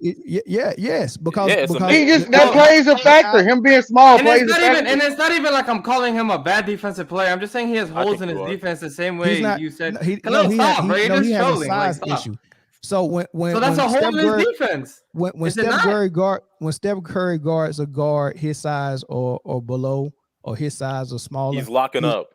Oh my God, Khalil! Khalil, you want me to kick you out? So is Kyrie Irving. And so is Kyrie Irving. Steph Curry got his bad reputation. Why has Steph Curry locked up Kyrie Irving? Listen, you gotta listen. Steph Curry got his bad reputation on defense with all those battles in the finals playing Cleveland when their game plan from Ty Lue was LeBron James get a screen or whoever Steph is guarding, you come screen so we can get a switch. And he had to guard either LeBron, J.R. Smith, or Kyrie Irving all game. J.R. Smith? And yeah, and that's how he got the reputation, because they was making him defend, knowing that he was gonna be running through all those screens on offense. What about That was during the regular season? What? But- Like that proves my point. What about You talking let the about league during the steal. regular season when he You was let the league averaging in 2 steals. steals a game? When Yeah. he was Oh, averaging average yeah. 2 steals a game. Are we calling him a great defender? Bro, No, bro, I'm not. bro. I'm saying- No, I'm we're saying- not. I'm Like, saying- it's not. I'm saying Like, he's not a horrible. James Harden averaged 2 steals a Okay, game. that's Are we fine. calling I'm him a not great calling him defender? a horrible defender. No He's one not is horrible. saying But negative. look. It's not a The thing that's going on right now is that you want to, and I agree that Giannis does have holes in his offense. I'm not disagreeing with you. No, don't say just holes. A lot of holes. Okay. Every in the same way you can way. shoot. Hold on. Every way you can shoot the ball. Every way you can shoot the ball off the dribble, off the catch and shoot, off the screen and roll, off of a curl action. We free understand throws, that. We understand that three-pointers, offense is more than just shooting stop the ball. and pop. Every It's way a you big can shoot part. the ball. I don't think he is does. involved. I don't think he does. But the same way you can say that Giannis has all these holes on his offense, I can say the same thing for Steph Curry and Jokic on their No, you defense. can't. Yes, No, you can't. You can say Steph Curry is small. You and just that's named it. me like 6 of them, Hold trying on, to tell me hold on. about how I got a body Curry bag was being for hunted you. I got a and body his bag for height you. and all that. I got a body bag for you. His off-ball defense is poor. No, Like, it's what are we not. talking about? Oh Who? my god! No, it's not. No, it's not. Hold No, it's not. on, guys. Hold on, man down. Go ahead, man. With me? Go ahead, man down. Oh no, man. no. I was just saying. No, his defense not horrible off the ball. I never that's said actually it was horrible. I said it was poor for what you no, want it's it to not be. poor. That's You actually what he got. You his steals value from both off the sides ball. of the ball. He got his steals off the ball. That's where he got his steals from. Wait. You said Are we Curry's a talking bad about off-ball defender? No, he I said said it's he's a poor good compared to defender. everybody else on the list. All Are right, we here's talking my about Steph Curry all and right, man down. Here's my problem with the list. You say you have Better a off-ball problem with defender than Jokic Giannis. at one, primarily due to recency bias. Why is that in your opinion? Oh, you said that? Yeah, he Cause- said cause- that. cause You Jokic- having Jokic, Jokic not number one. he's not the best player in the league. I mean, How is he not? now because he don't contribute to the other end of the ball. Because he beat the Hold on, the best hold player in the on, league. hold on. One part. How many blocks Jokic average a game? One side of the ball. Less than one. One side of the Point, ball. point four. God. Point, Hold on. point four. It's one Wait, side. so wait. Oh my I god. get like Dude, one my and a bad. half. I'm so I get sorry like for one cutting you and a off. Go half. ahead. Go ahead. Go Yeah, ahead. No, it ain't no 1.5. It's less than Go ahead. less than half. So It's less if you than half a value, point. do you think Jokic is an elite rebounder? I think he's a good rebounder. Yeah. A good? Yeah. Just good. Good. One of the top elite rebounders Wait, I was in the zoning game, out. man. I went back and No, I hear A Jokic. elite rebounder good is Dwight rebounder? Howard, Dennis Rodman. We're Charles talking Barkley. about Those- compared today. Okay, Those are okay, elite wait. rebounders. What? How much rebounds do you need to reach that mark? elite. Yeah. You tell me. I'm What do asking you mean you you tell because it? It's your calling it list. You you're tell a me. good It's your list. Remember, I'm the guy who goes off watching the game. I'm not the Oh, guy wait, who's you going said off. that. we don't just use You've the been taking giving it. us numbers the even whole with eye time. test. Wait, if You literally your eye- been telling us the wait a second. Wait a second. I just realized something. Like, Your what? eye test doesn't tell you that Jokic isn't a This great is kicking rebounder. elite Yo, in Kirsty, one. why you Elite laughing? This is rebounder. kicking elite Well, in let's say one. this. So who's the best rebounder in the game right now? In the AD league and right now, Nikola Jokic and probably Sabonis, them Jokic. three. Yeah. So AD, Nikola Jokic is the Jokic, best and rebound. Sabonis. Nikola Jokic is the best rebounder in the game. Yo, what's No, good? those yo? three. I think those three are on What the up, same Big level Sean? as rebounders. Who Chilling, say it again? chilling. Anthony Davis, Nikola Jokic, and Domantas Sabonis. Okay. Kevon Alright, Looney is so- a better defender. So Thank let's you. get to the Thank argument. you. Make I think your Kevon point. Looney Hold on, is because better than Anthony Davis. because Low here, Junior. hold on. I already know where he's going with it. Looney. All right, look, I already know where you're going with it. I'm gonna concede the argument. Let's just agree that Jokic is elite rebounder. So go ahead and make your argument that rebounding is part of defending, so I can crush it. Go ahead. No, Go I mean ahead. I'm not saying it's part of defending. I don't even agree with that. Nah, point. he hates that. I've What he's arguing. I've debated against that, but I What can he's see it. arguing, I can see Mad it Dog, being you part of say the you defense. say you that value Jokic is both not an sides of the elite ball. rebounder. That's what he's arguing. Do you? My question was going to be: do you consider rebounding into defense? No, I think defense and scoring are the top dog of any stat. You have to score to win the game, and you have to stop your man or stop the opposing team to win the game. So that's number one. KD does that at both levels of the league. Hold on. So those are the primary stats. Then you got secondary stats like assists and rebounds, because you can't get a rebound unless I play well enough defense to force a missed shot. Or you And just you miss can't, your shot. Or they break a wide open shot. And you can't get an assist unless the person that you passed it to has the ability to make that shot. So those are secondary stats. The main stats are scoring and defending. Can you stop your man, and can you score when you need to score? So when I look at when I look at those two things, Jokic actually excels more at the secondary stats, rebounding and assists. You don't think he excels at scoring? I think he excels at scoring as well. But what y'all trying to say? Y'all trying to make him separate from other people because of the assists and the rebounds. I mean, obviously because he's that's definitely. You're trying to minimize. Why is your picture chill? I just realized. Which I don't think is secondary at all because it's contributing to the offense that you have. Of course, it's a result. No, it's a result of good offense. No, hold on.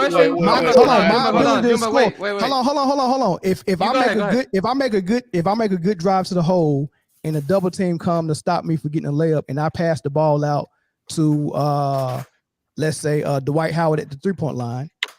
Is it likely that I'm going to get an assist? Probably not. But if I pass it out to Kyle Korver, then it's probably going to be knocked down. So what's more important than the pass and the assist is actually the guy who's taking the shot. No. It's definitely the pass and the assist, and you probably don't understand that because you're a KD fan and he's passing out. Can I ask a question? Hold on, Big Slam. I got a question right before you. Too many voices. Hold on. My bad, PSP, my bad. Go ahead, Gabe. I was gonna say, do you care Let about? Jumbo go off. Jumbo. Go ahead, I can hear you. Do you care about efficiency at all? You wasn't here when I gave the definition of efficiency. No, I wasn't here. So okay, look it up. I want you to read it. Look up efficiency. Look up efficiency and read it. Gabe, to add some context, X was making the argument about true shooting and how you should take that into consideration. Man down feels like it's totally unnecessary. He feels like at the end of the day, just go by to the eye test, go by to that and that alone.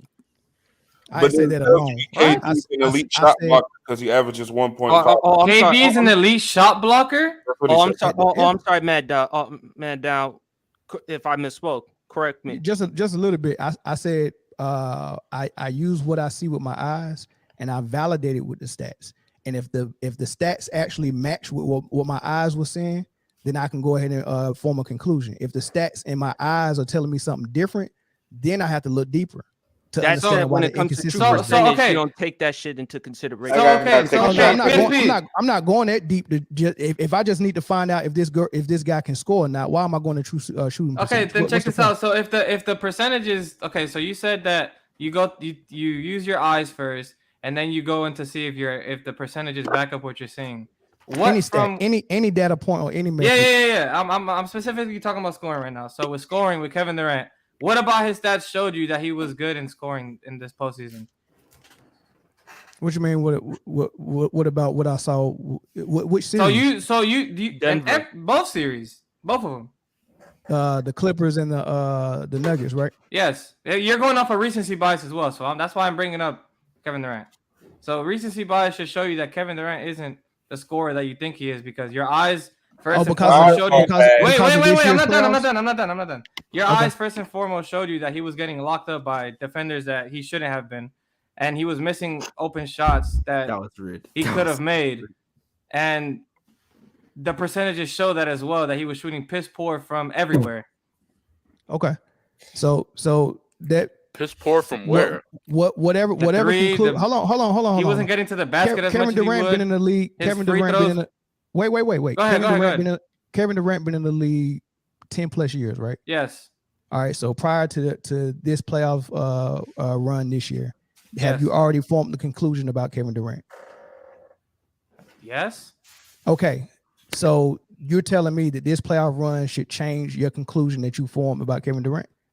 I mean, you are going by recency bias. So with that being said, I'm not going by recency bias. That's what they told me you were going by. I'm going by what a player's ability is, right? So if his ability is an elite scorer, that don't change because he had a series where his shooting percentage was low. But are you not going to hold him accountable for? It's been multiple. He averaged 29 on 60% true. Hold on. I can't hold an NBA player accountable. What are you talking about? How about this? PSP, is it possible for you to just mute Khalil, please? Because he's just trolling.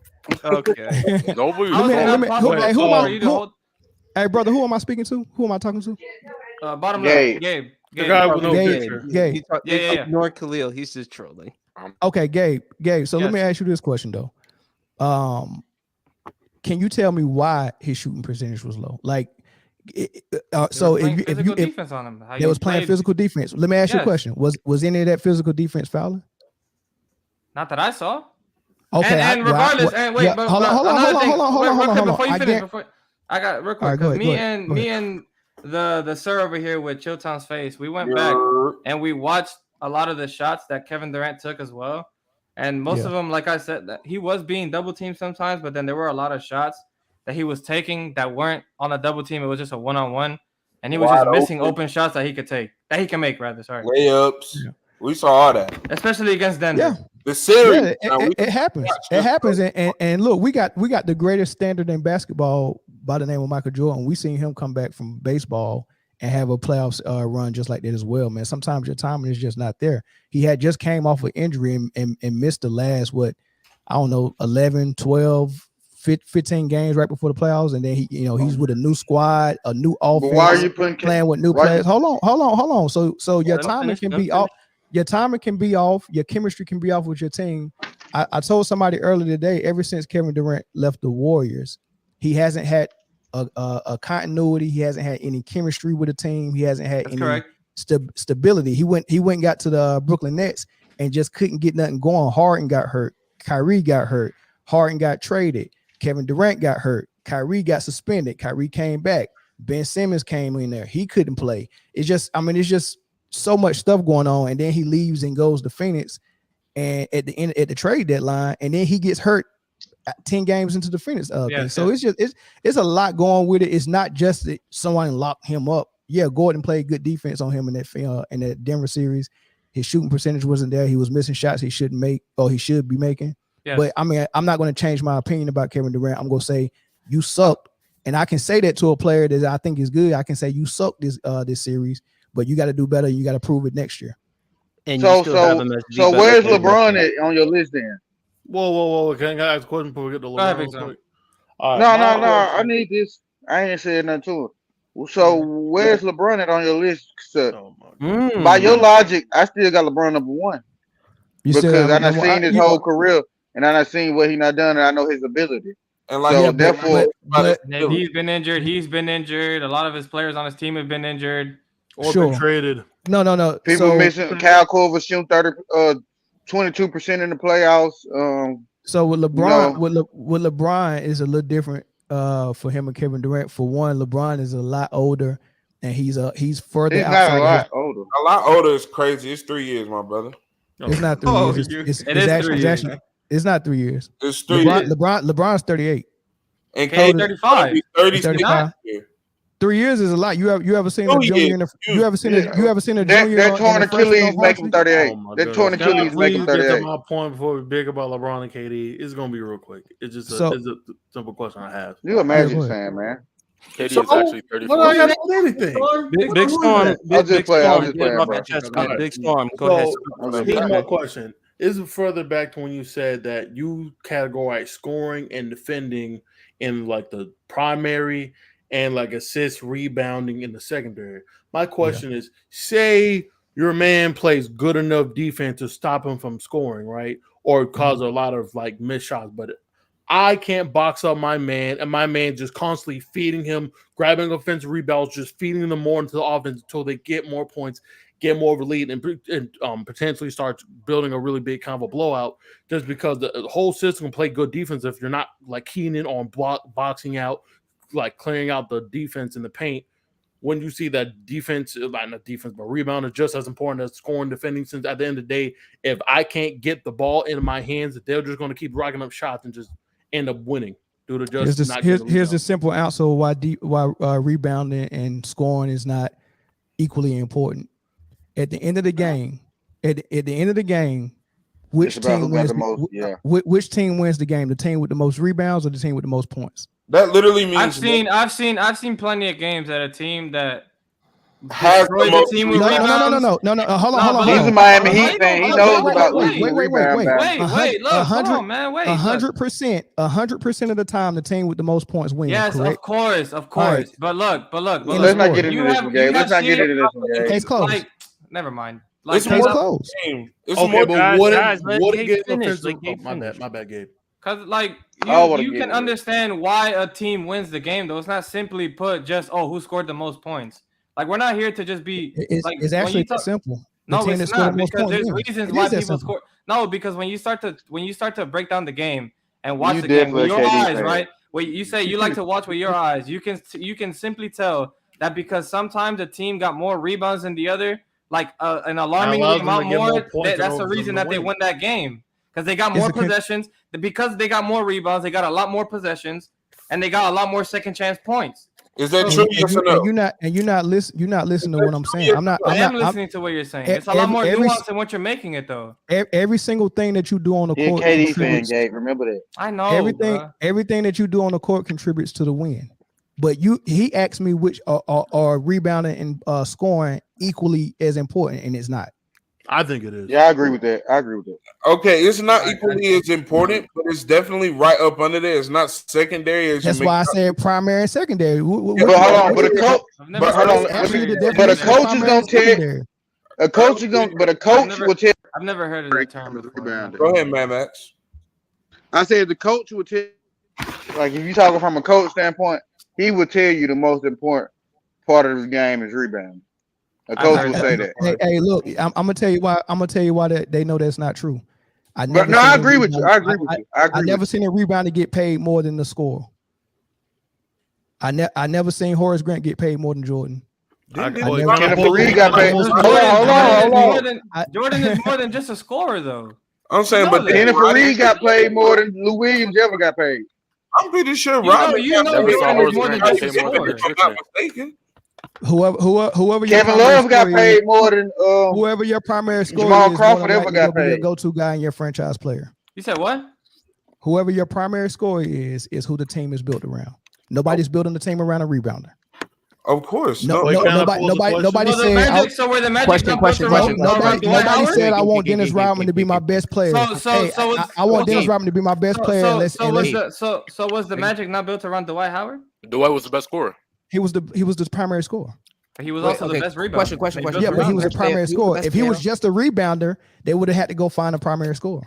Who was the Wait, best hold player? on. Who was the best player on the 2004 Pistons? Rashid Good question. or maybe Chauncey. Not Ben It's- Wallace. Not Ben Wallace. Now Rashid was better than Ben Wallace. Are you serious? Rashid was. Yes. What? Do you know how good Rashid is? Are you serious? You not know who good Ben Wallace was? Hold on, wait. We talking about Rashid Wallace that battled Wake Elite Forest and defense. Tim Duncan while he was at Carolina. This was an offensive. No, we talking about this genius. specific year. No, because you got to understand what Rashid Wallace did. He went to Portland. He was a primary option in Portland, and when he left Portland and went to Detroit, he bought into a system.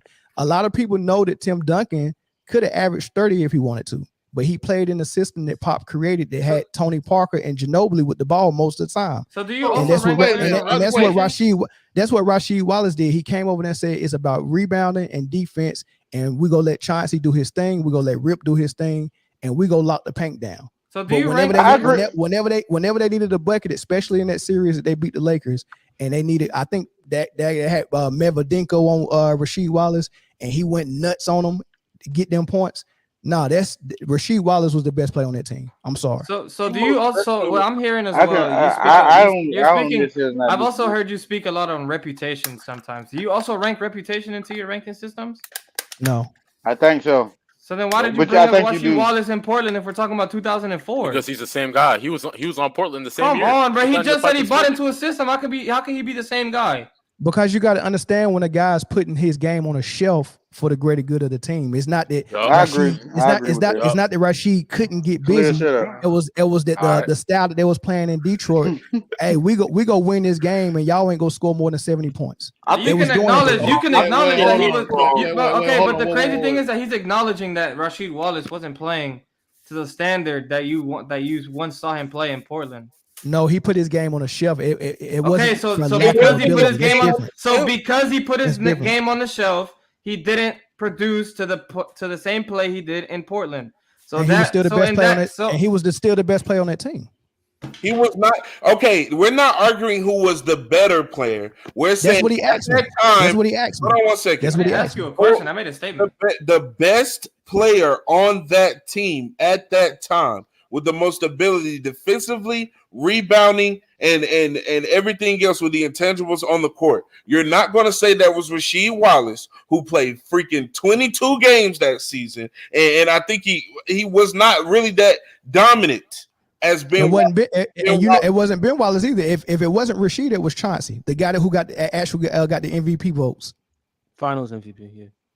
He got MVP votes the next year that Steve Nash took his MVP. No, I'm saying so. Shaq. What does that have to mean, LeBron? No. Bill, one year Billups was in the running, and they said that he had too much help because of the Wallace brothers. What and does Rip. that have to do with the performance in the 04 finals? Because everyone already know that Big Shot Chauncey Billups was the driver of that team offensively.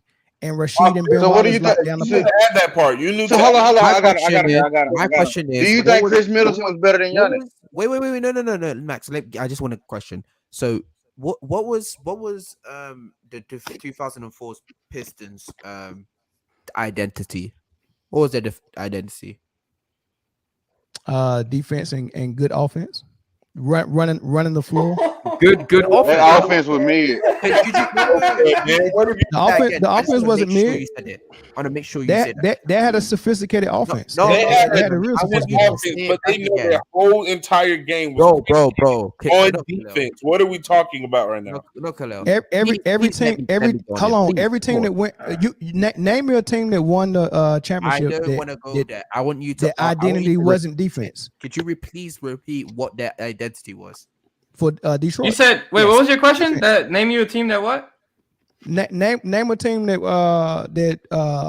what in modern day. Let's go the last 10 years. You're probably out of the last 10 championships, defense was the catalyst for most of those teams. Not all 10, but most of them. You have to have defense. You're not going through the playoffs. Yeah, but it's the 82 games regular difference in season. those in the 04 finals where their whole entire team was predicated on complete The defense. Warriors last year weren't, their identity wasn't defense. Like, y'all can twist it all you want to. We're not twisting anything. We're answering your way question. you can I'm annoyed make. that you two are. There's no way you can make Ben Wallace You guys the are best screwing player my on the argument. Detroit Pistons team, man. Wait, hold Ben on. Wallace is the best player. Wait, hold on. I He got a wasn't even the You guys fourth. just Listen, Oh man, I was. They're Hold on, Wallace was the best player on the team. Guys, hold on. Storm or X, do you want to go? Yeah, I'll be quick. So you saying that the team's always built around the main scorer, person who get a bucket. Wouldn't you say that the rebounder enables the bucket getter to get more opportunity to put more points on the board Second and chance, get more offensive buckets? board. As in, say you miss a wide open three, you miss. I get the rebound, throw it back at you, drain it, game winner. Versus, you miss, I can't box my guy out, game's over, and I can't get the rebound. Now I'm gonna ask you a question. Stop. No, hold on. Who's the Khalil, primary you focus just of the trolling, offense? man. I'm gonna have to mute. Hold on. I ain't trolling.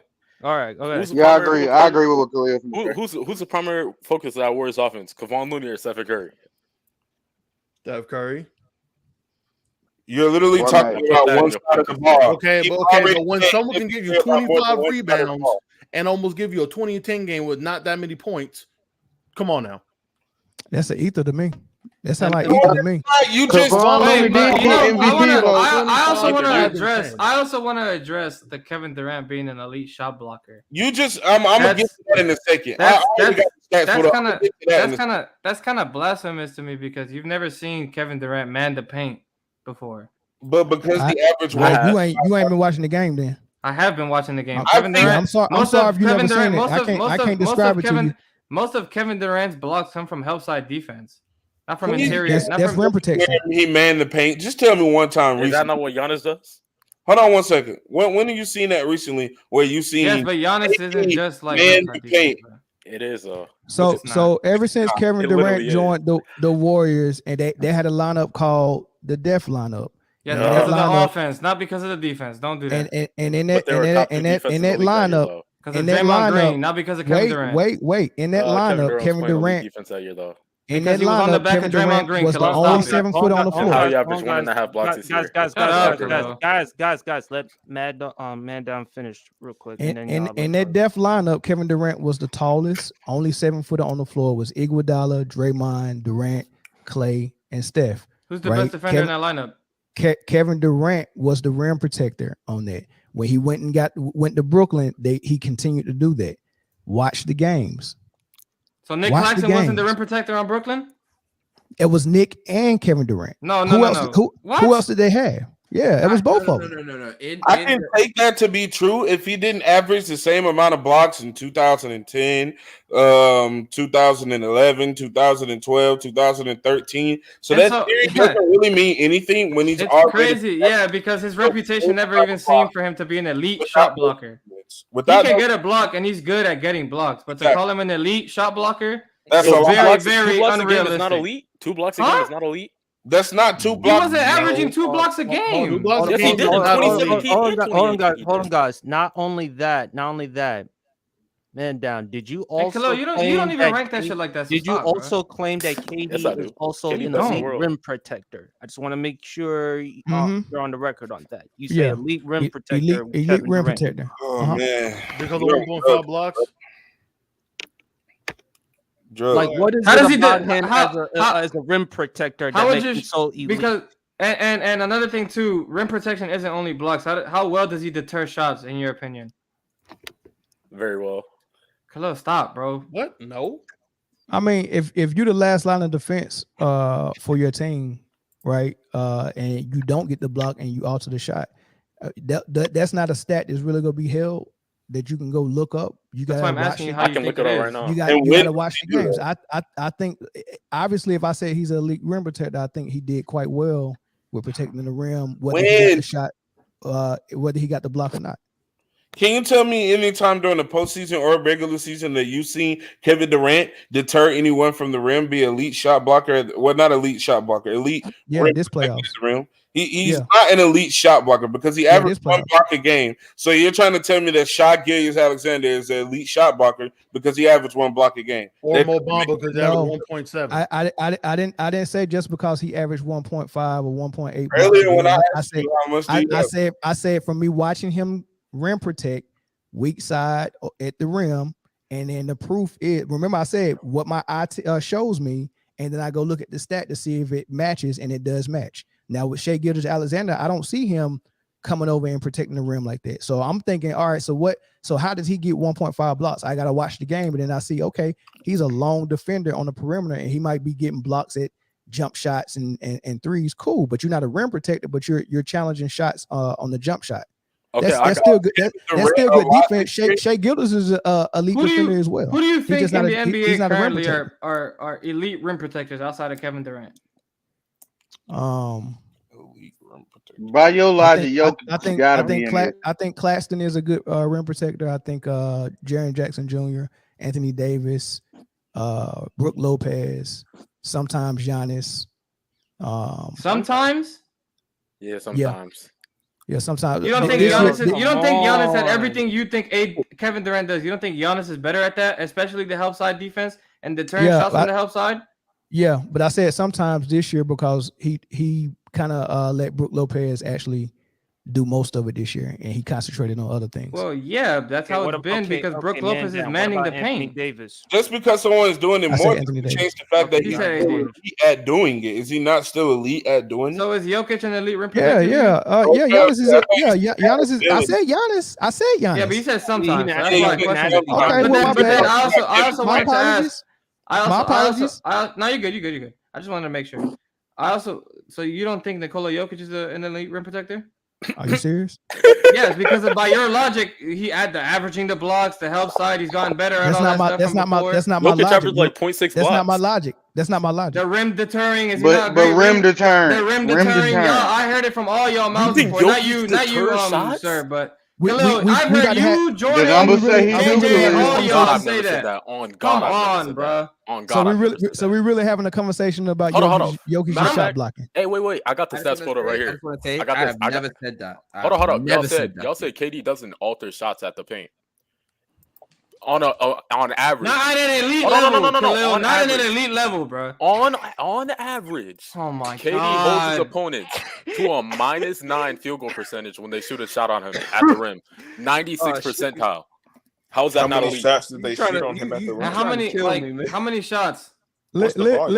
How many shots? Hey, look. How many listen, shots? Gabe. 5.6 Listen, Gabe. Yeah, you got it. Listen, Gabe. I'm probably older than you, man. So You definitely are older than me, but that has nothing to do You older with than anything. everybody. Look, how you know? That has nothing How to you do know? with anything. I know what. Look, We can tell. Look, since I'm older than you, I can assign homework. You're not I assigning need- me homework. I'm not. I need you to stop listening. I to watch ESPN basketball and every take- day of the week. You're not gonna. And I need you to actually study the game. I study the come game. up with your own opinion, man. You I get your have my opinion own straight opinion. from TV. No, this is What? ESPN's opinion. I don't even watch ESPN. You don't even know what I watch. ESPN told you Kevin I Durant don't is even not a watch good defender. ESPN. I never said he wasn't a good defender. I said he wasn't elite. I said elite at the rim. Yes, and I don't agree with He's that. poor on ball. He's poor on ball. I No, don't he's think not poor on ball. Oh my Yes, God. He's average on ball. He's above average on ball. He's not. He's You not. said great. he's an elite rim He's not protector. I great. don't agree with that. I think he's good at it.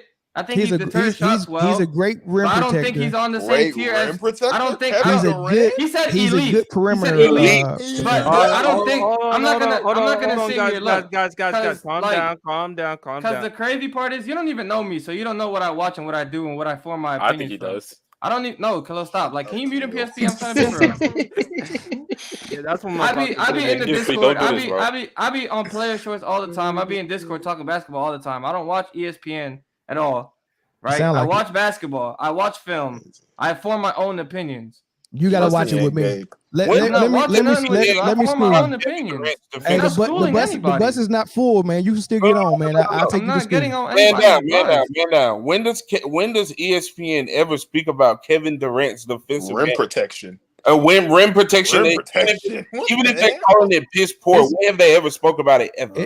It's a narrative that exists. I've never heard that. Ever. It's a narrative. Hold on. So the only time I've ever heard people talk about how watching good ESPN Kevin Deportes. Durant's defense was during his time in Golden State. In Golden Outside State of because he that, had Draymond on his That's side. Draymond Green. Right. Outside of that, I've never heard. I've anybody never in my say life- Why do y'all Kevin keep saying Durant is Draymond? a good Stop, or Khalil.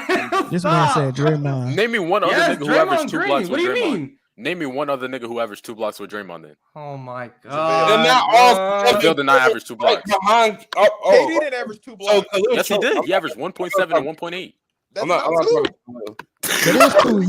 Yo, Jokic averaged a block. So That's Khalil. So Jokic averaged a block a game. You just said he averaged 0.7. So now he averaged a block. He averaged, we always round up. We always round up. And 2 steals. I feel a player of Kevin Durant's caliber to be at best to me like an above average defender. I feel like it's disingenuous to put him in the same tier, like you said, elite, on the same tier as players like Anthony Davis, Jaren Jackson Jr., Rudy Gobert, Bam Adebayo, You Draymond can't think Green, that. and that. You Like, can't. like You I can- don't- you cannot you physically can't, think like that. it's not. It can't be something possible. that- Wait. So we all know Kyrie's an elite scorer, right? Maybe Bam. Maybe Kyrie's an Bam. elite scorer. Yeah, we all know that, right?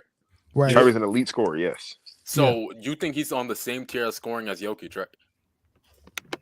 Higher, but Because that's what Gabe's saying. Just because someone's elite doesn't mean they're in the same tier as somebody else who's Holy elite. shit! I agree. We I know agree. that though. I agree. Saying that Anthony Davis block shots better than Kevin Durant doesn't mean Kevin Durant. I never can't said be he elite blocks as shots well. better than Kevin Durant. I just said he's He a does better... block shots better than Kevin Durant. Though. He Like, does, let's right? get But that's that not even clear. what I said. So you didn't that even wasn't say anything I his just point, said. though. It's not what he was saying That's at not all. my point.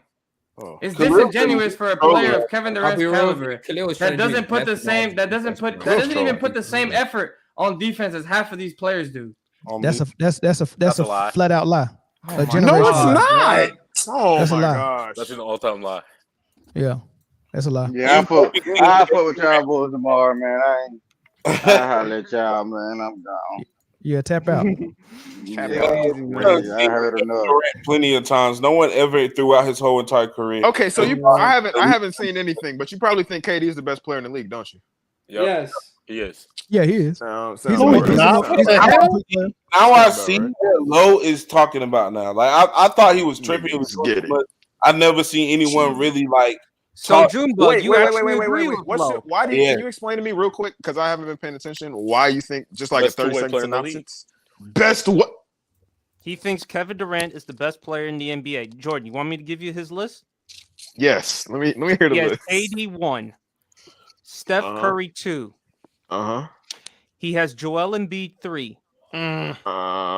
What? He has Jokic 4th, and he has Giannis 5th because of his criteria on what you do on both ends of the court, offense Steph Curry and too now. Why is Joel Embiid behind Steph Curry Curry? better than Giannis. Steph Curry's too. Steph Curry's too. Steph Curry don't do shit on defense. No, we need to talk about how Steph Curry's too.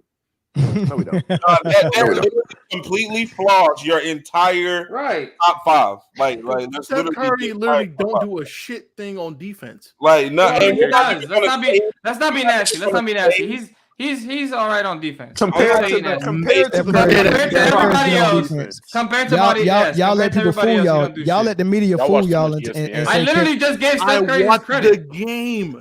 I just gave Steph Curry his credit. I think I think for his size and what he does, I think he's a decent defender. No. Compared to everybody else on the list, he's piss poor. Outside of Jokic, why is Joel Embiid better than Giannis? No, he's worse than Jokic on defense. No, it's not. Okay, cool. Why is Joel Embiid better than Giannis? Jokic Why? is the worst defender in the top five. Because Giannis, because as a basketball player, Giannis is very incomplete on offense. Very incomplete. Too many holes in this game. When my game plan is to back off of you 6 to 8 feet and give you a wide open 3-pointer, you're not the best. No. See, that logic can't. We know what he's dominant at, and that's rim running, and he does that at a very high Did you level. ever have Shaq as the best player in the world? I was just about to say, boy, you took the words out of my Yeah, mouth. so I like when people use Shaq to try to compare it to Giannis, right? Shaq is a post player, Giannis is a perimeter player. He is right. Bro, Wait, yes. can I finish? Can I finish? Perimeter player. I'm agreeing with you. Let him finish. So when you're grading a post player, you're grading them on the scale of other post players. So when I grade Shaq as a post player, the top standard for me is a king, right? So Shaq is very dominant physically. Hakeem is very dominant in every way possible. I understand. Right. So, so let me get a better. Shaq falls short of a king, and on the perimeter, Michael Jordan or Kobe would be my standard. And when I grade Giannis on that standard, he's got way too many holes to make up. So are we grading Giannis as a post player or perimeter player? Yeah, I understand what you're saying. He's got holes in both areas. Only thing you look, Jokic needs a running start, a full head of steam. Jokic, you mean Giannis? Giannis. He needs a running start to get a high percentage shot. Yes, I agree. Without track and field attributes, which is the same thing that Westbrook used his whole prime, and when his prime was over, he played in the mid range. He played in the mid range. Right. But let me make a better comparison then. Before LeBron went to the Heat, did you ever have him as the best player in the NBA? No, Kobe Bryant. I'm asking him. Kobe was the best player. Was there any point before LeBron joined the Miami Heat, before 2012, when he really developed his jump shot? Did you have him as the best player in the NBA? No, I had Kobe. Told you. Niggas told you. All right, that's interesting. Wow, this is interesting. Okay, no. Let's go back to the main starter of everything. Y'all getting cooked. Both sides of the floor. You getting cooked. Stephen Curry is number 2. Yeah. So, but brother, you was here when I explained this earlier. So what about Joel? What about Joel doesn't have? No, I'm interested too. I'm very curious as to why. What about Joel doesn't have? You value two-way play. Okay, it's the same reason why Jokic is up there. Where's Kawhi at? Do you care about games played? Or what does that mean? The same reason why Jokic is up there. Hold on, y'all. Hold on. I have to get this. He said he had Kawhi number 3. He did say he had Kawhi at 3, but because of the injuries, he can't put him that high. What the hell? But KD's number one. Wait. Go ahead, Junebug. Go ahead. All right. Listen, so Kawhi is outside of his prime because of his injuries. He KD played injuries, games than Kevin Durant. KD What is Kevin injuries Durant? didn't take him out of his prime. Yes, He they played did. more games than Kevin They didn't Durant. take him out of his prime. Yes, He they played did. Oh three my less goodness. games. You still think Oh, Kevin my Durant goodness. is in his You prime? can't. He's I on won't lie a to you. downward On the spiral, back but his end, prime isn't how many- over. That is actually His arguable. prime that is KD over. Yeah, no, he's definitely. I don't know. Have how- you really- Khalil? I agree. But have you when Kawhi is playing? What about his game shows you that he's out of his prime? Yeah, it's definitely at prime levels when he's playing. The fact that he can't play 10 straight games. Damn. KD can? In the What? playoffs, he can. There was a stretch this year that he. Is Let me When's check. the Let me last check. time I don't we want played to 10 say playoff and not games? know. I don't want to So say and not look, know. let KD me played explain 10 straight prime. playoff games this year, Let Jordan. me explain prime to y'all. There's two I there's understand two what areas. prime There's is. two areas of your prime. When you come in as a rookie, right? You're still not strong as you can get. So you got to reach your peak physically, and you have to reach your peak as far as basketball IQ, right? Some people reach that peak around the same time. I know everything about the game now, and I'm the stronger, faster as I'm ever gonna be. I got the most endurance. And once you get to your peak in both of those areas, you're in your prime, and you sustain it as much as possible. What's going on with Kawhi right now is his physical peak is gone. Like he's out of it. He don't have his knees is just not gonna hold up no more. So Kevin Durant is still in Has his Joel Embiid ever physical been in his prime. prime? He's I don't gotten know. hurt. Kevin He's gotten Durant- hurt. He's gotten hurt with the same injury 3 years in a Five row. straight years. No, hold on. We're talking about somebody falling into your knee. Nigga, he Right? fell in the layup line. We're not talking about somebody going out there shooting jump shots and all of a sudden his ACL pop continuously. His Achilles Like- popped on what do you call it? Right, The and he- first On a time he jump popped shot. it, it was and he it came was- on a it jump was shot. on- and he came back at the height of what he was before He the came Achilles. back No, and because missed half the ever since he came back, he hasn't played. He came nearly back half and missed the half the season. season. And the season after that, he missed half the season. Yeah, And the because season somebody after that, ran he into played his knee. 47 It's different. What happened? Okay, when Kawhi went out in the Clippers Suns series, who fell into his knee? Nobody. He was running. When Kawhi That's went out in different. the Jazz series, who fell into his knee? He was Bro, running. like- I don't know what. He was just I'm running. almost positive Bogdanovich When fell KD into went his knee out in at that the end Jazz of series, but okay. who did he run into? What? He What, ran his into Achilles? his other knee in a layup line and fell out and was out That was for in the regular season. Yeah, accidents. I mean, come on. That's That's just, Oh my He ran God. into his knee on purpose. That wasn't an accident. so basically what we're doing right now is you're Jonathan saying that, Kuminga fell too. so and he so got basically hurt what we're the same doing right week. now you're saying if Kevin Durant is still in his prime, then we have to say Kawhi's in his prime. Okay, cool. By I your can see logic, that argument. yes. I mean, that's no point. There's no point to go back and forth. Do y'all think Kawhi's still in his prime? Yes. I okay, because I don't rank the All right, same good. way you do, though. I'm going off of Good. your logic. Yeah, Okay, you well, said good. that He didn't play as many games. He played. Good. I'm agreeing with you. There's no point to argue. When I first gave my list, I said I would have Kawhi number 3. I wasn't here if for that. I He didn't know wasn't outside of his prime. But since y'all saying he's in his prime and the I'm injury, not okay, saying cool. Put him at number 3. Oh my God. No, you Okay. said that's what he said. I'm He's in his going off. prime. I'm going off about your. I asked you a question if you think that. I never I don't even stated that he was in his prime. Kawhi are still I in said his word prime. for word by your logic of how that works. You should think that he's in his prime because you, Bro, he Kevin has Durant sex and threats, him bro. I'm not- I just played the told you same I amount don't. of games. I just told you I don't. It ain't about the games played. It's about what's going That's on what with you his said. body. But when we asked you, It's said about that what's you going didn't on in his play body. Y'all trying to act like what's going on with Kawhi's body is the same exact thing that's going on with Kevin Durant's body. Nobody And it's has not. nobody It's has not. deteriorating knees besides Kawhi. Of course, no one is saying. Okay, thank you. injury. End of story. Hold on. End of hold on, story. Hold on. Degenerative knees. He's Okay, got yeah. what Brandon Roy had. Kevin Durant doesn't have that. Okay, yes, we all understand that no one else in the league besides Kawhi Leonard has this injury. And Lonzo Ball. And Lonzo Ball. And I understand. Oh my! I understand that Kevin Durant's like Change the injuries. fact that one, they're both not playing the same amount of games. I mean, they're basically almost playing the same amount of games based off of injury. It can be two different injuries. We know that they're not the same, but Kawhi and KD both don't look the same. They're both not shooting the same. They're both not getting to the basket the same way they do, and their defense definitely don't look the same.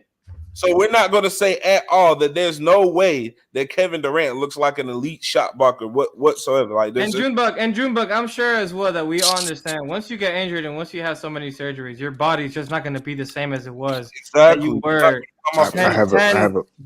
10 years ago. Oh, So because he's been getting those injuries, quite frankly, the same ones more than once, his body is deteriorating. It's not the same as it was before. Now, be it yes that he is getting injured because somebody else is running into his Let me body. ask you a question. Let's put still- Kevin let's put Kevin Durant and Kawhi on the court at the same time next season, and let's say nobody runs into either one of their knees. Which one of you think they go have load management for their knees, Kawhi or KD? Nobody does load management but Kawhi Leonard. And that's not Case closed. Case closed. Case closed. He knees. All But Case closed. Kawhi will be out. But are you just gonna ignore the statement I said? Like Case that's how closed. anatomy works. Yep. Case closed. Hold on, Closed. Jordan. You keep talking about that injury like it means something. We all understand that he will be Is out. LeBron okay? Max said it in the comments. Is LeBron still in his prime? I don't think so. No. So how you think He's Kevin not- Durant's in his prime? He's literally just like Kevin Durant. The injuries that he's gotten haven't been because his body's breaking down. People have run into his ankle. I didn't say LeBron was outside of his prime because of injury. I said injuries took Kawhi out of his prime. LeBron is out of his prime because of age. That's just natural. That's just natural father time. Kawhi. Hold on, guys. Jordan wants to ask a question. Hold on. Crazy. I need Max's previous comment to this to be a joke. Do you think Kevin Durant has been better than LeBron James since 2012?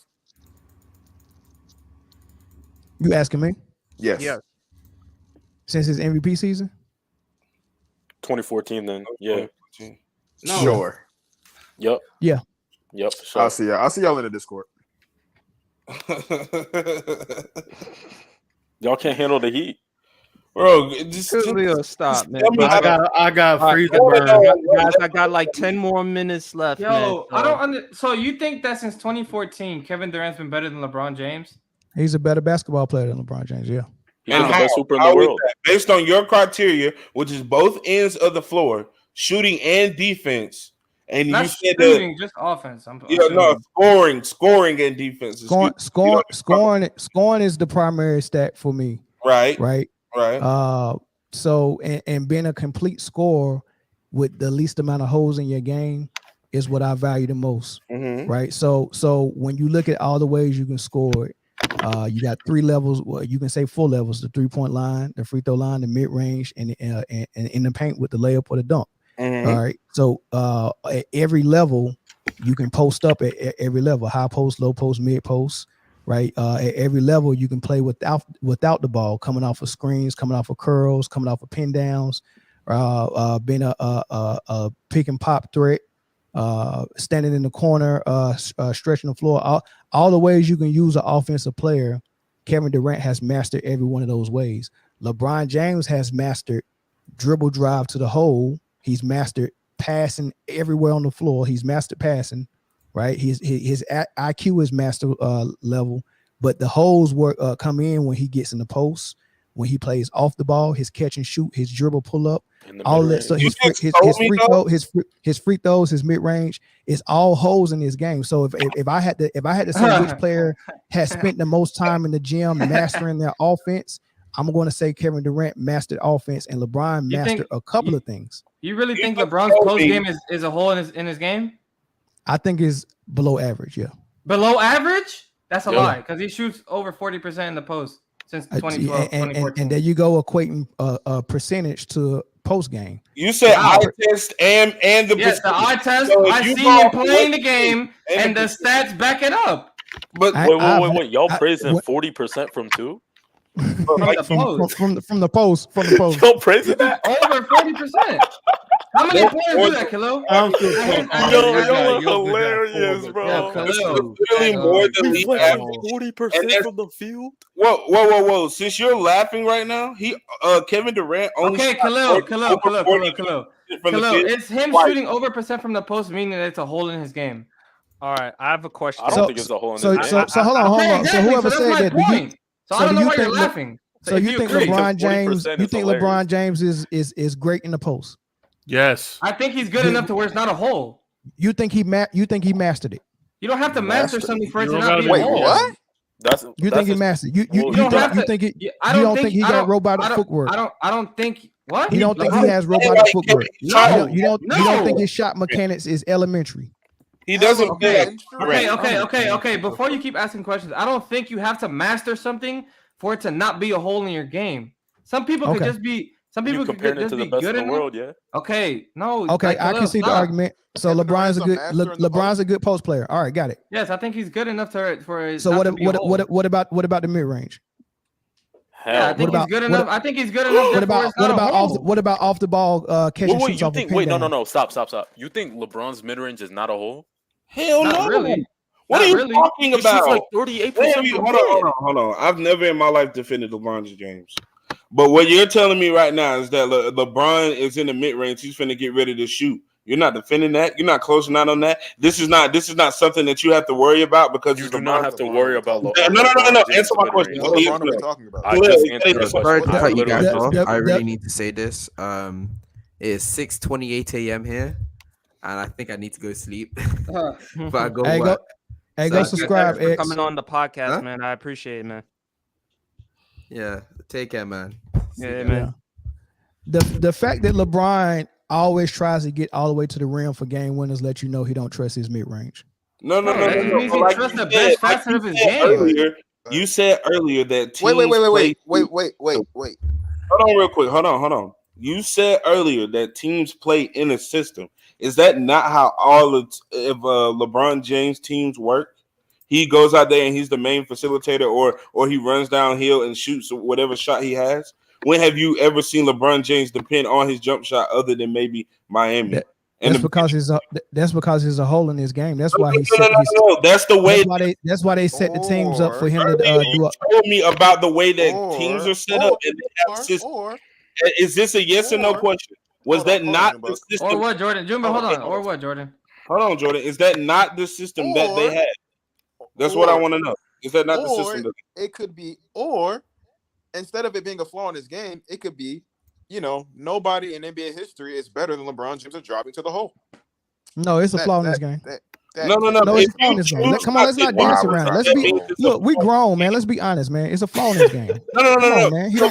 Let's just be honest, man. Let's not do this dance. So KD's driving to the game. Kevin Durant's not a good rim KD's protector. driving is a hole in his game because he's not as good as you think he is. Yep, What sure does is. that even mean? Kevin Durant's dribbling is a hole in his Yes. game. Kevin Durant's That limiting literally, is a hole in his game. you're losing me, bro. You're losing me. Kevin Durant's defense is a hole in his game.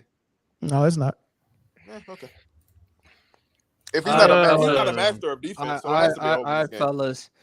That concludes the end of the podcast. Fellas, I appreciate y'all for coming on. Any final words before we end the show? I now understand. You gotta join the Discord though. Talking about Lowe. And before I was like, Lowe is tripping. Like, no one defends Kevin Durant like this. No one speaks about Kevin Durant in this manner. And bro, like, this is crazy. You completely changed my whole entire mind. My You're last welcome. words are Jokic is better than Kevin Durant. He's number one Finals MVP, baby. See y'all later. All right, thank you, Big Storm. Man down, thank you again for coming on the podcast, man. You're always more than welcome. Any final words you got to say, man? Nah, man, it was good talking with y'all, man. Play more basketball, watch more basketball. Stop listening to ESPN. Peace. Gabe, I know you got something. Oh man, stop assuming people don't play basketball and watch basketball, man. Jordan, stop lying about Kevin Durant too. Let's stop doing that. How much you weigh? Just because does that matter? What? Me, bro. What does that have anything to do with what we're talking about? We ain't getting that. We ain't getting that. Yeah, Jordan. Fuck.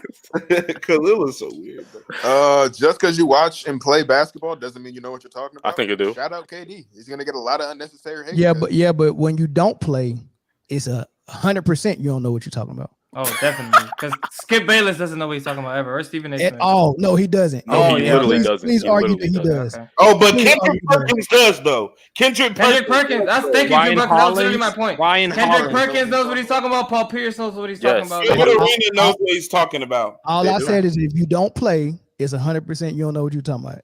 You need to watch Yeah, and and be if you quiet. play, there's still 100% that you don't know what you're talking Well, about. we not No, if No, I'm no. not saying it's 100% if you play. It's some dummies that play. It's Zero. All right, And there's all some right, smart all people right. that I didn't know. I play. see. All right, I see. fellas. Khalil, Mr. since Buck, I I've see. muted you a lot of times, I'm gonna let you have the last I mean, see, y'all gotta really play basketball. Y'all need to look at the eye test. one. I gotta stop looking at them dog. stats, man. The stats bad for you. All them true shooting percentage. Don't use it. Look at the game. Stop watching ESPN. KD best You in the use world, true man. shooting percentage more than anybody I know. Khalil turned into Mars this episode, man. It's hilarious, man. It's fucking hilarious. You are, Lying up here. As a Steph Curry fan, I know he used true. Khalil, you are a motherfucking troll, man. And Yo. with that, folks, that concludes the end of the episode. Thank you for watching. Please go like and subscribe. Go check out the fellas. Go check out Man Down Sports. Go check out Gabe, Jordan, Junebug, and even trifling ass Khalil. Please also like and subscribe to my YouTube channel. Go follow me TikTok on Instagram, folks. And we is out.